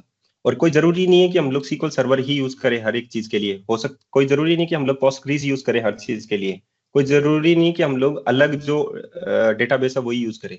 जो बेहतर होगा जिस चीज में वही यूज करेंगे। लेकिन एक बार के लिए मैं तुम लोगों को जब फर्स्ट गेटिंग स्टार्टेड दूंगा, वो तुम लोगों को एक जो सिंपल प्रोजेक्ट हम लोग करेंगे ऑक्शन का, वो तुम्हारे पास किसके साथ करेंगे, SQL सर्वर के साथ करेंगे। उसके बाद में जो नेक्स्ट स्टेप तुम्हारे पास होगा, जो तुम लोगों को दिया जाएगा, मैं तुम लोगों को नेक्स्ट स्टेप में अलग अलग डेटाबेस के साथ बताऊंगा, जैसे खासकर MongoDB के साथ, क्योंकि MongoDB जो है वो NoSQL को यूज करता है और तुम्हारे पास वहां पर सर्चिंग बेस्ट होती है इंस्टेड ऑफ तुम्हारे पास रिलेशनल DB की बजाय। तो ये चीजें तुम लोगों को सीखना है, ठीक है। और जो प्रॉब्लम्स आएंगी उसको हम लोगों को कैसे फेस करना है वो हम लोगों को देखना है। तो मैंने क्या कहा, मैंने यहाँ पर ये कहा कि इन्हीं सर्विसेज को हम लोग अलग अलग हिस्सों में डिवाइड कर देते हैं। अब ये हमारे पास एक सिंगल प्रोजेक्ट रहेगा, ये हमारे पास एक सिंगल पैकेज नहीं है जिसको हम लोग डिप्लॉय करेंगे, इसको भी हम लोग अलग डिप्लॉय करेंगे, इसको भी हम लोग अलग डिप्लॉय करेंगे और इसको भी हम लोग अलग डिप्लॉय करेंगे, ठीक है। ये तीनों को ही हम लोग अलग डिप्लॉय करेंगे। ये मान लो तुम्हारे पास कैटलॉग है, ये तुम्हारे पास मान लो कार्ट है, ये मान लो तुम्हारे पास ऑर्डर सर्विस है, ठीक है। लेकिन मेरा पर्सपेक्टिव वैसा ही रहेगा, क्योंकि मैं थोड़ा सा चीजों को अलग देख कर चलता हूं। तो मेरा पर्सपेक्टिव कैसा है, मेरा पर्सपेक्टिव ऐसा है, जिसके ऊपर ट्रैफिक ज्यादा है उसी को ही तुम लोग क्या कर दो, सिर्फ बाहर निकालो और उसी को ही माइक्रो सर्विस आर्किटेक्चर में बदलो। चाहे एक एंड पॉइंट के ऊपर ही तुम्हारे पास सबसे ज्यादा ट्रैफिक क्यों ना हो, उसी को ही बाहर निकालो, बाकी को सबको मॉड्यूलर मोनोलिथिक में चलने दो, ठीक है। तुम ऐसा अगर डिजाइन करते हो तो बेस्ट, मेरे लिए तो बेस्ट रहेगा ये चीज, क्योंकि हर कोई अमेजन या प्राइम जैसा नहीं होता है। हम लोग ये ट्रीट करके चलते हैं कि डील वाली सर्विस ही सबसे ज्यादा जो है ट्रैफिक को ड्राइव कर रही है। तो क्यों ना डील सर्विस को ही, जो गेट ऑल जो है तुम्हारे पास डील वाला, उसको ही हम लोग एक अलग से प्रोसेस बना देते हैं, अलग से हम लोग एक सर्विस बना देते हैं और उसको ही हम लोग डिप्लॉय कर देते हैं। बाकी रेस्ट ऑफ द प्रोजेक्ट हमारे पास एक सिंगल पैकेज में रहेगा, ताकि उसके ऊपर जो रिसोर्सेज रहेंगे वो उसके रहेंगे, जो डील वाला रहेगा वो उसके रिसोर्सेज उसके रहेंगे। तो हम लोग ऐसा भी ड्राइव कर सकते हैं अपने कॉस्ट कटिंग करने के लिए, ठीक है। लेकिन जो इंडस्ट्री लेवल है तुम्हारे पास, जो इंडस्ट्रीज में यूज होता है, वो इस तरीके का आर्किटेक्चर होता है कि जो प्रॉब्लम है तुम्हारे पास, जैसे कि मान लो तुम लोगों को एक शॉपिंग कार्ट बनाना है, प्रॉब्लम की बात करते हैं। तो शॉपिंग कार्ट में तुम्हारे पास प्रॉब्लम क्या है, तुम्हारे पास डोमेन की प्रॉब्लम क्या है। डोमेन की प्रॉब्लम है सबसे पहले कि यूजर आता है, वो वेबसाइट को सर्व करता है। तो चलो मैंने ये कह दिया कि एनोनिमस यूजर भी हो सकता है, कोई भी यूजर होता है, अभी यहाँ पर प्रॉब्लम नहीं आई। तो दूसरी प्रॉब्लम क्या आती है, कोई यूजर आता है, उसने प्रोडक्ट को सबसे पहले सर्च किया, तो मेरे पास एक कैटालॉग होना चाहिए, तो यहाँ पर एक कैटालॉग सर्विस बनती है। उसके बाद में अगर यूजर उसको खरीदना चाहता है तो उसको एक बास्केट के अंदर ऐड करेगा। तो यहाँ पर दूसरी प्रॉब्लम आती है कि हर एक यूजर का अपना एक बास्केट होना चाहिए। तो यूजर सर्विस भी आती है और साथ में बास्केट सर्विस भी आती है। ये तीन प्रॉब्लम तुम्हारे पास हो चुकी हैं। अब यूजर जो है उस चीज को ऑर्डर प्रोसीड करेगा, तो फाइनली तुम्हारे पास फोर्थ जो सर्विस है वो तुम्हारे पास आती है ऑर्डर, ठीक है। तो हर एक यूजर का अलग अलग ऑर्डर होता है। तो ये प्रॉब्लम्स को हम लोग डिवाइड करते हैं। ऐसे ही हम लोग जब क्लीन आर्किटेक्चर,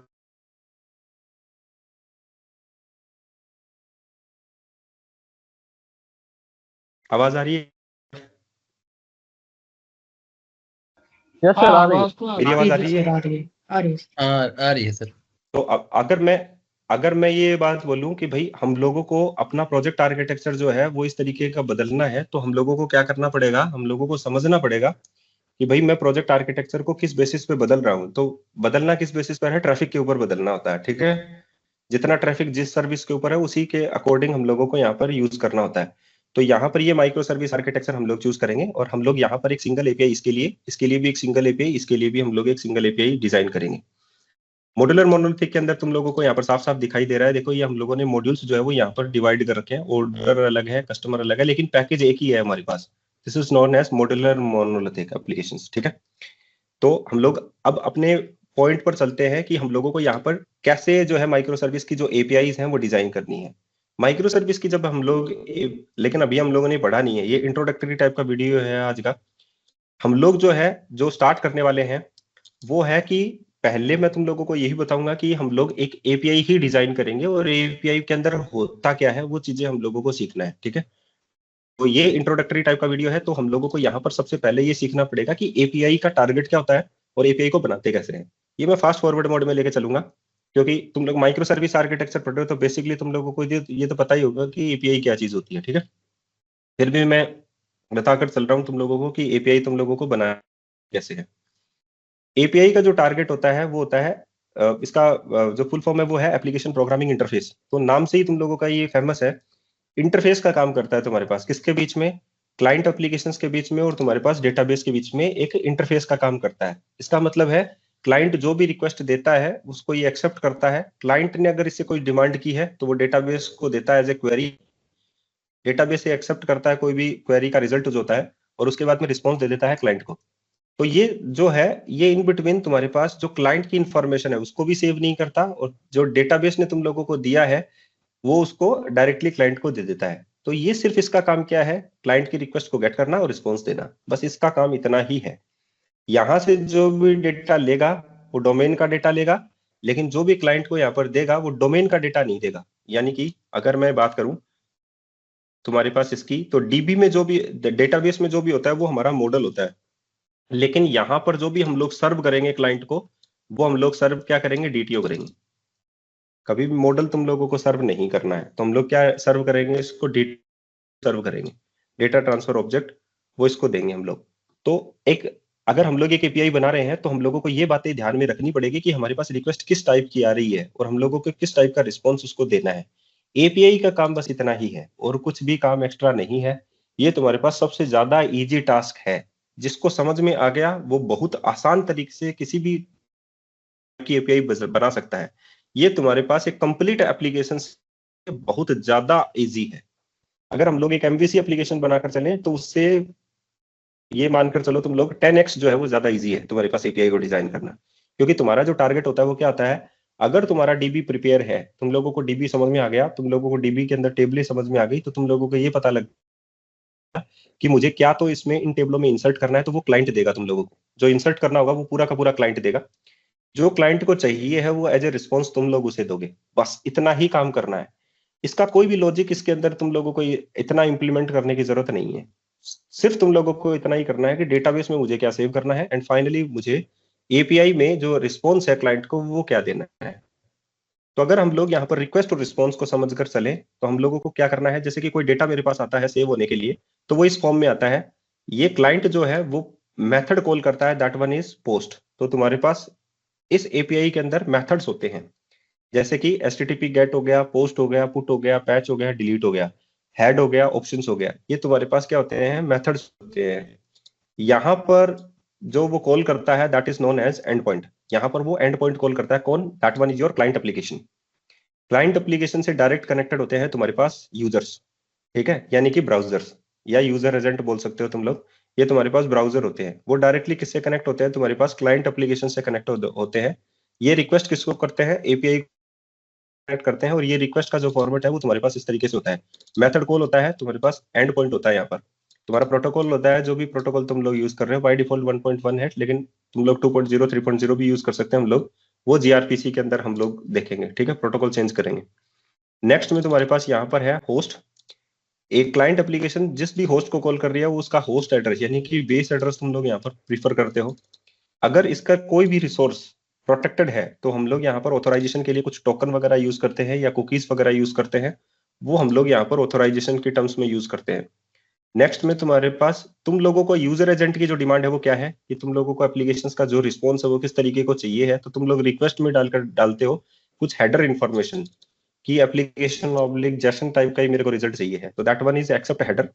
अगर तुम्हारे पास कोई टेनेंट है यानी कि मल्टी टेनेंसी अगर एप्लीकेशन है तो तुम लोग टेनेंट वगैरह भी हेडर में डालकर भेजते हो कि ये मेरी टेनेंट की इन्फॉर्मेशन है, ये मैं रिक्वेस्ट के साथ एसोसिएट कर रहा हूँ। कंटेंट टाइप तुम्हारे पास क्या होता है, जेसन होता है, जो तुम लोग यहाँ से सेंड कर रहे हो डेटाबेस में सेंड करने के लिए, यानी कि डेटाबेस में ऐड करने के लिए। उसमें क्या है, नेम में तरुण है और ईमेल में tarun@gmail.com है। तो ये जो इन्फॉर्मेशन है ये क्लाइंट देता है और एपीआई को देता है, ताकि एपीआई इस डेटा को प्रोसेस करे मॉडल में, क्योंकि ये डीटीओ की फॉर्म में है तुम्हारे पास, that one is your DTO. ये तुम्हारे पास डीटीओ है। इस डीटीओ को अगर इस डेटाबेस में सेव करना है तो ये क्या करेगा, इसको पहले मॉडल में चेंज करेगा। इस डेटा को किसमें चेंज करेगा, मॉडल में। और मॉडल में चेंज करने के बाद में यहाँ पर कहाँ पर डाल देगा, तुम्हारे पास डीबी डाल देगा। उसके बाद में एज ए रिस्पॉन्स, जो एपीआई का काम है एज ए रिस्पॉन्स, क्योंकि इसने रिक्वेस्ट को एक्सेप्ट किया है तो रिस्पॉन्स भी उसको देना है। एज ए रिस्पॉन्स जो है वो एक फॉर्मेट बनाता है। ये फॉर्मेट जो है वो तुम्हारे पास इस तरीके से होता है। हो सकता है कि तुम्हारे पास इसमें स्टेटस कोड हो, तो देखो यहाँ पर रिक्वेस्ट के टाइम अपने पास क्या था, मेथड है। ठीक है, एंड पॉइंट का यूआरएल है, that one is your URL जिसको वो कॉल कर रहा है। नेक्स्ट में तुम्हारे पास यहाँ पर बेस एड्रेस होता है, इस एपीआई का बेस एड्रेस है। कोई टोकन वगैरह है तो ठीक है, हेडर इंफॉर्मेशन है तो ठीक है, और तुम्हारे पास कोई कंटेंट है तो ठीक है। कंटेंट का टाइप अलग अलग होता है, जैसे कि मल्टी पार्ट फॉर्म डेटा भी होता है, तुम्हारे पास स्ट्रीम टाइप का भी होता है, स्ट्रिंग टाइप का भी कंटेंट होता है, ये अलग अलग टाइप के कंटेंट होते हैं। ठीक है, जानना किसमें है, तुम्हारे पास जो मैसेज होता है वो एचटीटीपी रिस्पॉन्स मैसेज में जाना है as a response. HTTP request message यानी कि ये फॉर्मेट किस में जाता है, एचटीटीपी रिक्वेस्ट मैसेज में जाता है। किसके टर्म्स में, अगर डॉटनेट के टर्म्स में बात करें तो एचटीटीपी रिक्वेस्ट मैसेज में जाता है। अगर हम लोग यहाँ पर ये जो इन्फॉर्मेशन है, अगर हम लोग यहाँ से इसको भेज रहे हैं, यानी कि क्लाइंट एप्लीकेशन को हम लोग ये इन्फॉर्मेशन भेज रहे हैं, तो एज ए रिस्पॉन्स हम लोग यहाँ से इसको भेजेंगे। ये कंटेंट टाइप क्या होगा, एप्लीकेशन ऑब्लिक जेसन। लोकेशन क्या होगा, मतलब रीडायरेक्टेड यूआरएल है तुम्हारे पास यूजर ऑब्लिक 10 कि तुमने डेटा को सेव कर दिया मैंने, और मैंने इसको सेव करने के बाद में कहां पर सेव किया है वो मैंने यहाँ पर बता दिया, यूजर्स। और यूजर्स में उसकी जो आईडी है, एक यूजर जिसकी आईडी 10 है, उसमें डेटा को मैंने सेव किया है, इसकी आईडी 10 बनी है अभी। ये डेट है जो क्रिएटेड डेट है। सर्वर तुम्हारा अभी डेवलपमेंट पे ही चल रहा है, यानी कि कैस्ट्रल है। एंड फाइनली ये जो डेटा है वो मैंने ऐड किया है, जिसकी आईडी जो है वो 10 है, और मैसेज में तुम्हारे पास लिखा हुआ है दिस वन। तो ये एज ए डीटीओ जो है तुम्हारे पास जेसन फॉर्मेट में कन्वर्ट होकर नेटवर्क के ऊपर यहाँ पर पहुंच जाता है इस क्लाइंट एप्लीकेशन के पास, और ये उसको कंज्यूम कर लेता है। ये तुम्हारे पास रिक्वेस्ट और रिस्पॉन्स का मॉडल है, यही तुम्हारे पास एपीआई है। लेकिन एपीआई के टर्म्स में हम लोगों ने क्या क्या चीजें पढ़ी है वो देखो। ये जो चीजें हैं ये हम लोग पुराने टाइम में वेब एपीआई के अंदर भी बनाते थे, अभी हम लोग इसको एक नया फॉर्मेट देते हैं, that one is architectural style का नाम ही, दैट वन इज तुम्हारे पास रेस्ट। ये रेस्ट है तुम्हारे पास। ये यहाँ पर क्या काम कर रहा है, रेस्ट का मतलब क्या है, क्योंकि जो चीजें हम लोगों ने मैंने तुम लोगों को अभी बताई है वो वेब एपीआई का भी पार्ट है तुम्हारे पास, लेकिन ये जो हम लोग यहाँ पर पढ़ेंगे वो रेस्टफुल एपीआई पढ़ेंगे अभी। ठीक है, तो यहाँ पर रेस्ट का टर्म्स जो है वो क्या है, क्योंकि वेब एपीआई बनानी है हम लोगों को, ठीक है, और वेब एपीआई ही हम लोग यहाँ पर बना रहे हैं। लेकिन अगर हम लोग वेब एपीआई को रेस्ट का नाम दे रहे हैं कि रेस्टफुल वेब एपीआई हम लोग बनाएंगे, रेस्टफुल एपीआई हम लोग बनाएंगे, तो यहाँ पर रेस्ट का जो टर्म है वो एक रूल से है, सिर्फ एक रूल से, याद रखना, एक रूल से। ये कोई भी लैंग्वेज नहीं है, ये कोई फ्रेमवर्क नहीं है, ना ही कोई टूल है, ये सिर्फ एक क्या है तुम्हारे पास, एक सेट ऑफ प्रिंसिपल्स है, सेट ऑफ रूल्स है तुम्हारे पास इसमें, किसमें, रेस्ट में, जो वेब एपीआई के ऊपर ही अप्लाई होंगे। किस टर्म्स में तुम्हारे पास वेब एपीआई के ऊपर अप्लाई होंगे, ये वेब एपीआई के बारे में मैंने तुम लोगों को बता रखा है कि पहले एप्लीकेशन जैसे कि एमवीसी की बात करें तो एमवीसी एक कंप्लीट पैकेज तुम्हारे पास बनता था। ठीक है, तो उसको हम लोग मोबाइल एप्लीकेशन के अंदर अगर कंज्यूम करना चाहते थे तो प्रॉब्लम बन जाती थी, तो वो टाइटली कपल्ड कोड था हमारा, जो वेबसाइट की अगर हम लोग बात करें एमवीसी की। लेकिन अगर हम लोग एक वेब एपीआई बना रहे हैं, जबकि हम लोग तो अभी माइक्रो सर्विस बनाएंगे, उसमें आर्किटेक्चर में ही अलग करेंगे, तो अलग अलग एपीआई बनाएंगे। अभी हम लोग एक एपीआई बनाए रहे हैं, ठीक है, उसके बारे में बात कर रहे हैं। तो लेकिन उस वेब एपीआई को भी हम लोग रेस्टफुल बनाने की कोशिश कर रहे हैं। तो रेस्टफुल होता क्या है वो आगे बताऊंगा, अभी मैं वेब एपीआई के बारे में बता रहा हूँ कि पहले जो सिस्टम था वो टाइटली कपल्ड था तुम्हारे पास, क्योंकि एक कंप्लीट वेबसाइट तुम्हारे पास बनती थी, तो उसमें तुम लोग जो है अगर उसके कंज्यूमर्स तुम लोगों को बनाने हैं, जैसे मोबाइल एप्लीकेशन तुम लोगों को बनानी है एक ही एप्लीकेशन से, तो वो पॉसिबल नहीं था, क्योंकि ये टाइटली कपल्ड कोड था तुम्हारा। ठीक है, जो डिपेंड होता था हेविली ऑन सर्वर लॉजिक्स, तुम्हारे पास एक सर्वर के ऊपर ही चलता था, स्केल करना उसे डिफिकल्ट होता था, जैसे कि as usual you know. And तुम्हारे पास नेक्स्ट में आता है वेब एपीआई। अब वेब एपीआई की बात करें तो हम लोग यहाँ पर क्या बोलेंगे, इसको हम लोग स्केल भी कर सकते हैं, इससे हम लोग क्लाइंट एप्लीकेशन यानी कि अलग अलग क्लाइंट भी बना सकते हैं, मोबाइल बना दिया, तुम्हारे पास टैबलेट एप्लीकेशंस बना दी, या तुम्हारे पास जो डेस्कटॉप एप्लीकेशन है वो बना दिया हम लोगों ने। तो वेब एपीआई के कुछ एडवांटेज है, इसीलिए प्रीफर करते हैं कि एमवीसी को भूल जाओ, अब तुम लोग वेब एपीआई के ऊपर आ जाओ। तुम लोगों को वेब एपीआई ही बनाना है अनटिल अनलेस, और उसको हम लोग अब रेस्ट बनाने की कोशिश कर रहे हैं। अब हम लोग इस वेब एपीआई के ऊपर रेस्ट का इंप्लीमेंटेशन कर रहे हैं। रेस्ट में तुम्हारे पास यहाँ पर है 6 टाइप्स ऑफ कंस्ट्रेंट, यानी कि 6 टाइप ऑफ रूल्स जो लोगों को उस रेस्ट के ऊपर अप्लाई करना है। ठीक है, अब ये रेस्ट के जो 6 कंस्ट्रेंट है वो कैसे हैं तुम्हारे पास। सबसे पहला कंस्ट्रेंट अगर हम लोग देखकर चले तो क्लाइंट सर्वर है। क्लाइंट सर्वर का मतलब क्या होता है, ये तो तुम्हारे पास क्लाइंट एप्लीकेशन है और ये तुम्हारे पास सर्वर एप्लीकेशन है। क्लाइंट को ये नहीं पता होता कि मैं किससे कम्युनिकेट कर रहा हूं, और सर्वर को ये नहीं पता होता कि मैं किसको रिस्पॉन्स दे रहा हूं, क्योंकि हो सकता है कि इसके बीच में हम लोग यहाँ पर प्रॉक्सी यूज कर लें। ठीक है, this is known as proxy. ये प्रॉक्सी का काम क्या होता है तुम्हारे पास, ये जो प्रॉक्सी होता है, जैसे कि तुम लोगों ने एज यूजुअल यूज किया ही होगा, जैसे वीपीएन तुम लोग यूज करते ही होगा ना, लेकिन यहाँ पर हम लोग रिवर्स प्रॉक्सी भी, जैसे मैंने अभी लोड बैलेंसर यूज किया था, वो भी यूज कर सकते हैं, या प्रॉक्सी भी कुछ लोग यूज करते हैं। तो क्लाइंट को कभी भी ये पता नहीं होना चाहिए कि मैं कौन सी एप्लीकेशन की एपीआई से बात कर रहा हूँ, या एपीआई को ये पता नहीं होना चाहिए कि मैं कौन सी क्लाइंट एप्लीकेशन के साथ काम कर रहा हूँ। यानी कि ये इंडिविजुअल है और ये भी तुम्हारे पास इंडिविजुअल है। यहाँ पर तुम्हारे पास एक लेयर्ड है, that one is layering architecture जिसको हम लोग बोलते हैं। तो अगर कल को ये डंप हो जाती है तो इसके ऊपर कोई असर नहीं होना चाहिए, या ये डंप हो जाता है तो इसके ऊपर कोई असर नहीं होना चाहिए। ठीक है, तो तुम्हारा यूआई का इंटरफेस एकदम शानदार चलना चाहिए अगर ये डंप हो जाता है तो, क्योंकि ये इंफॉर्मेशन देगा कि तुम्हारे पास एप्लीकेशन अभी करंटली वर्किंग नहीं है, लेकिन ये चल रही है तुम्हारे पास। तो ये दोनों ही इंडिविजुअल रहना चाहिए, यही रेस्ट का काम है। That one is the client server architecture तुम लोगों को यूज करना है। नेक्स्ट में होता है स्टेटलेस।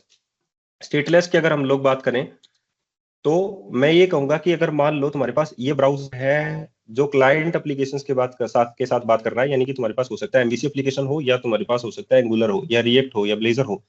तुम लोग जो ब्राउजर है तुम्हारा, यानी कि क्लाइंट का जो ब्राउजर है, वो इस क्लाइंट एप्लीकेशंस के साथ बात करेगा।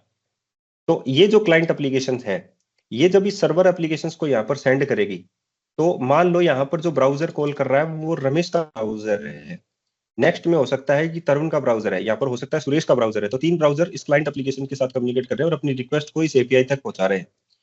तो मैं ये कहूंगा कि एपीआई कभी भी ये नहीं कहेगा कि मैं सुरेश की एप्लीकेशंस को यहाँ पर ऐड कर लेता हूँ, ठीक है, या उसकी जो रिक्वेस्ट है उसको मैं स्टोर कर लेता हूँ यहाँ पर, कि सुरेश की इंफॉर्मेशन अभी भी मेरे पास है तो तरुण उसे कंज्यूम कर सकता है। नहीं, गलत हो जाएगा, क्योंकि एपीआई का मतलब तुम्हारे पास स्टेटलेस है, वो कभी भी स्टेट को कंज्यूम नहीं करेगी। स्टेट को कंज्यूम करने का मतलब है प्रीवियस कोई भी क्लाइंट की इंफॉर्मेशन रहेगी ना, वो उसको सेव नहीं करेगी। That one is your stateless. इसको हम लोग क्या बनाएंगे, स्टेटलेस एप्लीकेशंस में कंसीडर करके चलेंगे। ये तुम्हारे पास दूसरा स्टेटलेस का कंस्ट्रेंट का एग्जांपल है। आगे मैंने इसको एक्सप्लेन कर रखा है। नेक्स्ट आता है तुम्हारे पास कैशेबल। कैशेबल का मतलब क्या होता है, जैसे कि अगर हम लोग, जैसे कि मैंने बोला कि अगर हम लोग हाई ट्रैफिक के साथ अगर बात कर रहे हैं तो एपीआई के अंदर तुम्हारे पास कैशेबल होना मस्ट होता है। ये चीजों को कैश करके चलना मस्ट हो जाएगा। क्यों? क्योंकि अगर मान लो मैं अमेजन की बात ही करता हूं, तो तुम्हारे पास जो होम पेज है, अगर मैं उसको 2 मिनट के लिए कैश करता हूं, तो तुम्हारे जितने भी यूजर उसके साथ कनेक्टेड होते हैं वो सारे के सारे कैश्ड आउटपुट को देखेंगे। तो जो डेटाबेस की कॉल है वो तुम्हारे पास नहीं होगी, तो तुम्हारे पास फास्ट रिस्पॉन्स जो है उन क्लाइंट्स को मिल जाएगा। जो चीजें फास्टली एक्सेस होती है ना, फ्रीक्वेंटली एक्सेस होती है, उसके लिए तुम लोग कैश यूज करोगे तो तुम्हारे पास एप्लीकेशन ऑप्टिमाइज बनेगी और इवन तुम्हारे लिए परफॉर्मेंट भी अच्छी होगी उसकी। ठीक है, तो वेब एपीआई के अंदर हम लोगों को क्या यूज करना चाहिए, कैश। और कैश डिफरेंट टाइप्स की तुम्हारे पास होती है, इन मेमोरी भी है, आउटपुट कैश भी तुम्हारे पास है, रिस्पॉन्स कैश भी तुम्हारे पास है, हाइब्रिड कैश भी है, फ्यूजन कैश भी है। डिफरेंट टाइप्स की तुम्हारे पास कैश अवेलेबल है, जिसको तुम लोगों को सर्टेन रूल्स हैं यूज करने के कि कौन सी कहां पर यूज होती है। ये चीजें हम लोग डिस्कस करेंगे फर्दर। नेक्स्ट तुम्हारे पास इसमें आता है यूनिफॉर्म इंटरफेस। यूनिफॉर्म इंटरफेस का मतलब क्या होता है कि हम लोग जो चीजें डिजाइन कर रहे हैं, यानी कि एपीआई जो हम लोग यहाँ पर बनाएंगे, ठीक है, उस एपीआई का जो फॉर्मेट है वो कैसा होता है। अगर हम लोग बात करके चले तो जैसा हम लोगों को पता है कि भाई हम लोग एमवीसी एप्लीकेशन में कंट्रोलर बनाते हैं, उसके अंदर मेथड्स होते हैं, वैसे ही तुम्हारे पास एपीआई में भी होते हैं वैसे ही मेथड्स। ठीक है, मेथड का नेम होता है, एक्शन मेथड्स होते हैं, उसमें तुम्हारे पास आउटपुट होता है, राइट। तो अगर हम लोग ये बात करके चले, लेकिन अगर हम लोगों ने एज यूजुअल उसको ऐसे ही बना दिया, रैंडमली हम लोगों ने उसको ऐसे ही बना दिया, तो वो गलत हो जाएगा रेस्ट के पॉइंट ऑफ व्यू से। क्यों? क्योंकि रेस्ट क्या कहता है कि हर एक चीज जो एपीआई के अंदर तुम लोग डिजाइन कर रहे हो वो अपने आप में एक रिसोर्स है, और उस रिसोर्स को तुम लोग डिजाइन कर रहे हो, तुम लोग यूज कर रहे हो, तो फाइनली तुम लोगों को उसको ऑप्टिमम बनाना पड़ेगा। That one is uniform interfaces. इस यूनिफॉर्म इंटरफेसेस में और भी कैटेगराइज होते हैं, चीजें कैटेगराइज हैं, क्योंकि हर एक चीज इसमें रिसोर्स है। तो हम लोगों ने मान लो एक एंड पॉइंट बनाया, तो एंड पॉइंट में तुम्हारे पास वर्ब नहीं जानी चाहिए कभी भी, ठीक है। तुम्हारे पास डायरेक्टली क्या जाना चाहिए, डायरेक्टली तुम्हारे पास यूजर सेंस जाना चाहिए। जैसे कि अगर हम लोग इसकी बात करके चले, ये देखो कि हर एक चीज जो है वो तुम्हारे पास क्या है, रिसोर्स की फॉर्म में है।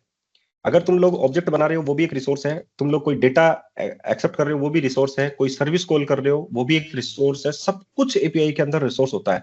यूजर है, प्रोडक्ट है, ऑर्डर है, इनवॉइस है, ये सारा रिसोर्स है तुम्हारे पास। और कोई यूजर इन्हीं को ही एक्सेस कर रहा होता है इंटरनेट के ऊपर। यूजर को एक्सेस करेगा, प्रोडक्ट को एक्सेस करेगा, ऑर्डर को एक्सेस करेगा, या इनवॉइस को एक्सेस करेगा। तो वो किस तरीके से तुम लोगों को करना है, इस तरीके से। ये एंड पॉइंट तुम लोगों ने ये बनाया, दैट वन इज यूजर्स। तुम लोगों को ये नहीं बनाना एंड पॉइंट गेट यूजर्स, यहाँ पर वर्ब नहीं आनी चाहिए। तो ये क्या हो गया, अगर ऐसा लिखोगे तो गलत हो जाएगा रेस्ट के पॉइंट ऑफ व्यू से, ठीक है। अगर हम लोग इसकी बात करके चले, जैसे कि एक आईडी की अगर मैं बात करता हूं, तो तुम्हारे पास यहाँ पर क्या हो जाएगा, तुम लोगों को इस तरीके से यूज करना है प्रोडक्ट/10। तुम लोगों को इस तरीके से यूज नहीं करना है प्रोडक्ट और /10, ये नहीं यूज करना है, ये भी रेस्ट का वायलेशन हो जाएगा। तो तुम लोगों को जो नेमिंग कन्वेंशन है वो भी प्रीफर सही तरीके से यूज करना पड़ेगा। यही तुम्हारा यूनिफॉर्म रिसोर्स आइडेंटिफायर है। जो रेस्ट कंस्ट्रेंट का नेक्स्ट वन है यूनिफॉर्म इंटरफेसेस, ठीक है। इसमें और भी बहुत सारे होते हैं, जैसे हेटवर्स भी इसी के अंदर आता है, ठीक है। रिसोर्स के बारे में, हेटवर्स का मतलब होता है कि तुम लोग जो रिस्पॉन्स दे रहे हो, यानी कि जो एपीआई जो रिस्पॉन्स दे रही है, क्योंकि हम लोग ये डिटेल में देखेंगे तो मैं उस टाइम में बताऊंगा तुम लोगों को। मैं एक सिर्फ ओवरव्यू तुम लोगों को आज बता रहा हूँ, ठीक है। अब एपीआई के अंदर जो भी हम लोग यहाँ पर रिसोर्स दे रहे हैं, तो वो जो रिसोर्स है उसके साथ हम लोग कुछ लिंक्स जो है वो भी भेज देते हैं। सिंपल जेसन ही नहीं भेजते हैं। जेसन का मतलब ये सिंपल जेसन, टाइटल चला गया, शॉर्ट डिस्क्रिप्शन चला गया, डेट चला गया, सीरीज चली गई, तुम्हारे पास सीरीज का title, poster, year, date, rating चली गई, साथ में तुम्हारे पास क्या चला जाएगा, लिंक चला जाएगा। ये हेटोअस है। Hyper media is the application of engine state, ठीक है। ये तुम्हारे पास क्या है, हेटोअस है। ये क्या कहता है कि अगर मान लो तुम्हारे पास क्लाइंट को अगर मैं ये नेक्स्ट में दे दूं, तो क्लाइंट ने मान लो तुम्हारे पास एक मूवी का इंफॉर्मेशन लेना चाहा, लेकिन मैंने साथ में उसको ये भी दे दिया कि अगर ऑथर की इंफॉर्मेशन जाननी है तो इस लिंक पर चले जाओ। तो दैट वन इज, वो तुम्हारे पास एप्लीकेशन के अंदर होना चाहिए। ये कौन कहता है, बेस्ट कहता है। ये भी इसी में आता है, यूनिफॉर्म इंटरफेसेस के अंदर ही। नेक्स्ट तुम्हारे पास इसमें आता है लेयर्ड सिस्टम। लेयर्ड सिस्टम का मतलब कहने, मैंने तुम लोगों को अभी क्लाइंट और सर्वर एप्लीकेशंस के अंदर बताया ही था। तो जो रेस्टफुल एप्लीकेशंस तुम्हारी बनेगी वो लेयर्ड के अंदर बनेगी। जो तुम्हारी एप्लीकेशंस बनेगी, यानी कि जो तुम लोग क्लाइंट एप्लीकेशन बना रहे हो, वो तुम्हारे पास लेयर्ड सिस्टम के अंदर बनानी है तुम लोगों को। यानी कि तुम्हारा कोई भी डोमेन को अलग बाउंड्री होनी चाहिए तुम्हारे पास, या तुम्हारे पास डेटा की अलग बाउंड्री होनी चाहिए। इस तरीके से तुम लोगों को एप्लीकेशंस बनानी है। नेक्स्ट में तुम्हारे पास है code on demand. Code on demand का मतलब होता है कि तुम लोगों को जो रिस्पॉन्स भेजना है, यानी कि एपीआई साइड से जो भी तुम लोग रिस्पॉन्स भेजोगे, उसमें तुम लोग कोई जेसन फाइल भी सेंड कर सकते हो, या तुम लोग कोई पीडीएफ भी सेंड कर सकते हो। ये कोड ऑन डिमांड होता है। यानी कि अगर तुम लोगों को स्ट्रीमिंग आउटपुट देना है तो तुम लोग स्ट्रीमिंग आउटपुट भी दे सकते हो। तो ये इस टाइप का कंस्ट्रेंट होता है जो तुम लोगों को रेस्ट के अंदर यूज करना है। यानी कि एपीआई को डिजाइन करते टाइम तुम लोगों को ये सारी बातें सोचनी है, और फिर ही तुम लोगों को एक एप्लीकेशन डिजाइन करनी है। तो इसका मतलब ये नहीं होता कि जो हम लोग यहाँ पर कर रहे हैं कि ये तो बहुत ज्यादा लेंथी हो जाएगा और ओवर इंजीनियरिंग हो जाएगी अगर हम लोगों ने इतना काम कर दिया तो इसका मतलब ये होता है कि एक आदमी को ही ये नहीं होता कि सर्च सर्विस ही बनानी है। एक आदमी का ही काम नहीं होता कि उसको सर्च सर्विस भी बनानी है, कैटलॉग सर्विस भी बनानी है, कार्ट भी बनाना है और ऑर्डर भी बनाना है।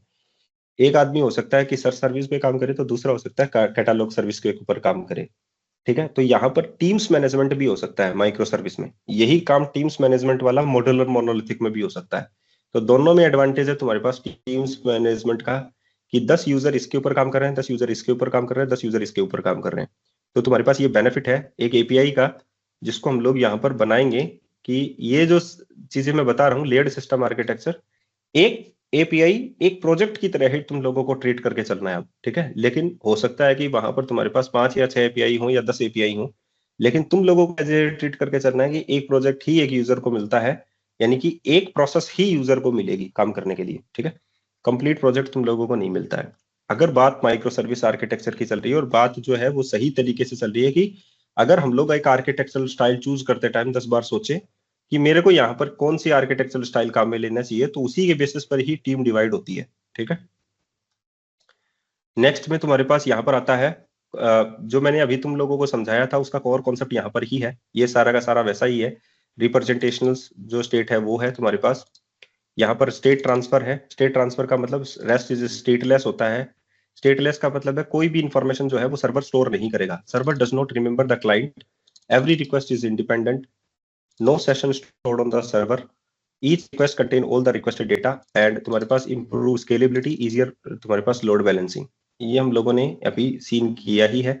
स्टेट ट्रांसफर का मतलब है through HTTP request and response हम लोग यूज कर सकते हैं। रिक्वेस्ट को देना और रिस्पॉन्स को लेना तुम्हारे पास ओवर एचटीटीपी होता है, ठीक है।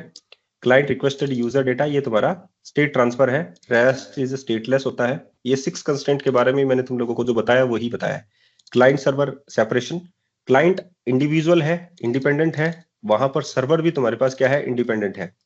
सर्वर जो है वो बिजनेस रूल्स को हैंडल करता है, डेटा एंड लॉजिक्स को हैंडल करता है, वहीं पर तुम्हारा जो क्लाइंट है वो यूआई एंड यूएक्स का पार्ट और प्रेजेंटेशन का पार्ट है।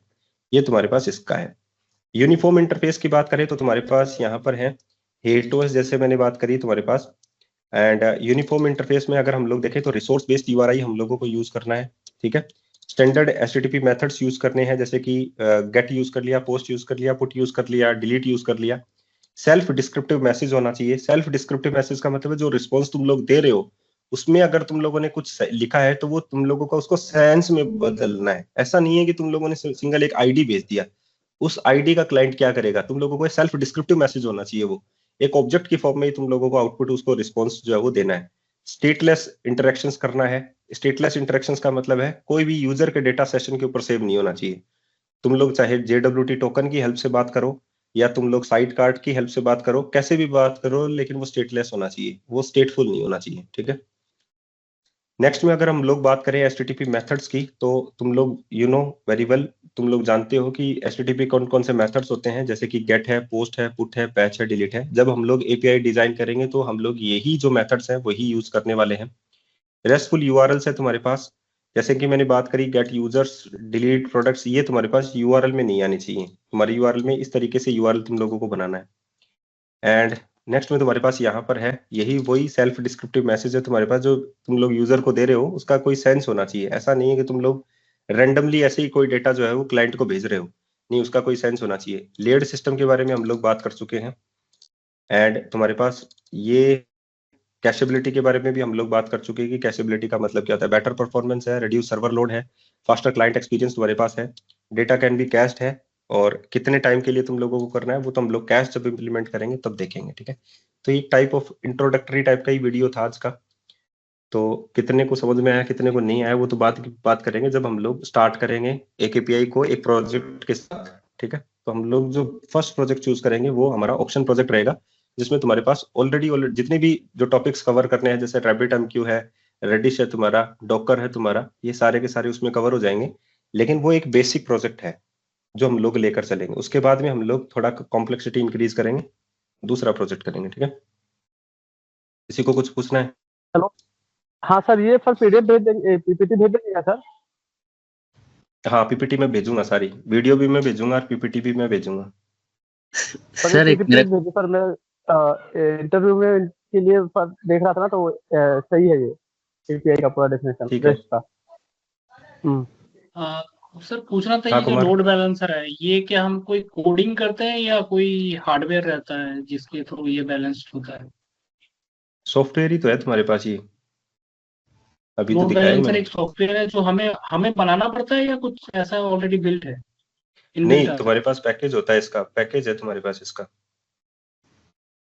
ओके, तो उसको इंस्टॉल करने से वो ऑटोमेटिकली जो भी ट्रैफिक है उसको हैंडल करता है? कॉन्फ़िगरेशन हम लोगों को करना पड़ेगा पाथ बेस पर। गेटवे और तुम्हारे पास लोड बैलेंसर अलग अलग होते हैं, ये डिस्कस करेंगे हम लोग कल। हाँ कुमार, सर तुम्हारा आवाज ये नहीं आ रही है जैसे तुम्हारी। अब आ रही है सर? हाँ हेलो, हाँ हाँ हाँ, आ रही है, बताओ। मैं हाँ हाँ, आ एक रही पूछ है। रहा हूँ सर कि ये सिंक्रोनस और एसिंक्रोनस होता है सर, तो ये जो हम पढ़ रहे हैं माइक्रो सर्विसेज, किस सिनेरियो में हम सिंक्रोनस यूज करेंगे? जैसे ये रेस्ट है हमारा सिंक्रोनस में आता है, और काफका RabbitMQ आता है नॉन एसिंक्रोनस में। तो मतलब कोई यदि इन जनरल हमसे ये पूछता है कि which scenario go for the synchronous और एसिंक्रोनस? सिंक्रोनस का मतलब ये होता है जब हम लोगों को पता हो कि हम लोगों का एक्नॉलेजमेंट क्या है, मतलब हम लोग वेट कर रहे हैं उस चीज के लिए कि भाई मेरा आउटपुट आना चाहिए। जैसे मान लो मैंने तुमको ट्रांसफर कर दिया 5,000 रुपए, लेकिन मेरे पास कंफर्मेशन नहीं है उस चीज का, तो मैं वेट ही करूंगा ना कि 5,000 रुपए गए या नहीं गए, या मैं ऐसे ही मैसेज छोड़ दूंगा कि जाए तो जाए, बाद में देखेंगे, ऐसा तो नहीं करूंगा। सिंक्रोनस उस चीज के लिए होता है जिसका आउटपुट तुम लोगों को चेक तुरंत करना हो, जिसकी जरूरत हो मेरे को आउटपुट की, उसकी रिस्पॉन्स की मेरे को जरूरत हो, वो सिंक्रोनस में आएगा। एसिंक्रोनस का मतलब है मेरे को मैसेज भेजना है, मेरे को ये मतलब नहीं है वो गए तो गए, नहीं गया तो नहीं गया, वो एसिंक्रोनस होता है। जैसे ईमेल भेजना है, तो अगर मेरे को ईमेल भेजना है तो मैं एसिंक्रोनस चूज करूंगा, सिंक्रोनस थोड़ी ना चूज करूंगा उसके लिए। मान लो तुमने ऑर्डर कर दिया, तो तुम लोग ईमेल भेज रहे हो हर एक ऑर्डर के अगेंस्ट, तो तुम्हारे सर्वर को थोड़ी ना जरूरत है कि ईमेल गया या नहीं गया, नहीं है ना। ऑर्डर सर्विस को पता होना चाहिए कि ईमेल गया गया नहीं, उसको क्या मतलब, उसने तो भेजने का काम है सिर्फ, तो वो एसिंक्रोनस होगा। लेकिन ये बाद की बातें हैं, आउट ऑफ द बॉक्स, ये आगे वो तो काम ऐसे में ही लेंगे हम पढ़ना लोग। था तो ठीक है सर। तो इसके लिए हम लोग अलग अलग मैसेज ब्रोकर होते हैं, अलग अलग मैसेज ब्रोकर हम लोग काम में ले सकते हैं। जैसे RabbitMQ है, Azure सर्विस बस है, तुम लोग वो काम में ले सकते हो। ठीक है, ओके। SQS है तुम्हारे पास, AWS का वो चीज उसमें ला सकते हो। हाँ मोना। हेलो सर, राजकुमार हाँ बोल नील, रहा हूँ। हाँ राजकुमार। सर आपने अभी HTTP जैसे बता रहे थे बार बार गेट पोर्ट फॉर ये सब, तो इसमें सर एक वर्ड आता है आइडम पोटेंट करके, IDEMPOTENT। आइटम पोटेंट मैंने लास्ट टाइम तुमको तो बताया था, लेकिन मैं दोबारा से बता देता हूँ। API अभी हम लोगों ने डिजाइन नहीं करी, फिर भी मैं आइटम पोटेंट बताता हूँ तुम लोगों को। आइटम पोटेंसी का मतलब क्या होता है, जैसे कि एक ही रिक्वेस्ट के ऊपर सेम रिस्पॉन्स आना, ठीक है, वो तुम्हारे पास क्या होता है, आइटम पोटेंट होता है। क्या होता है आइटम पोटेंट? जैसे कि मान लो मैंने गेटऑल को कॉल किया, ठीक है, तो गेटऑल का जो एंड पॉइंट क्या है मेरे पास, यूजर्स। तो मेरे सारे, अगर मैं 10 बार यूजर्स को कॉल करूंगा तो सेम यूजर निकल के आएंगे, मेरे को ये बात पता है, राइट? तो आउटपुट मेरे पास सेम ही आ रहा है, तो that one is item potent, वो तुम्हारा आइटम पोटेंट है।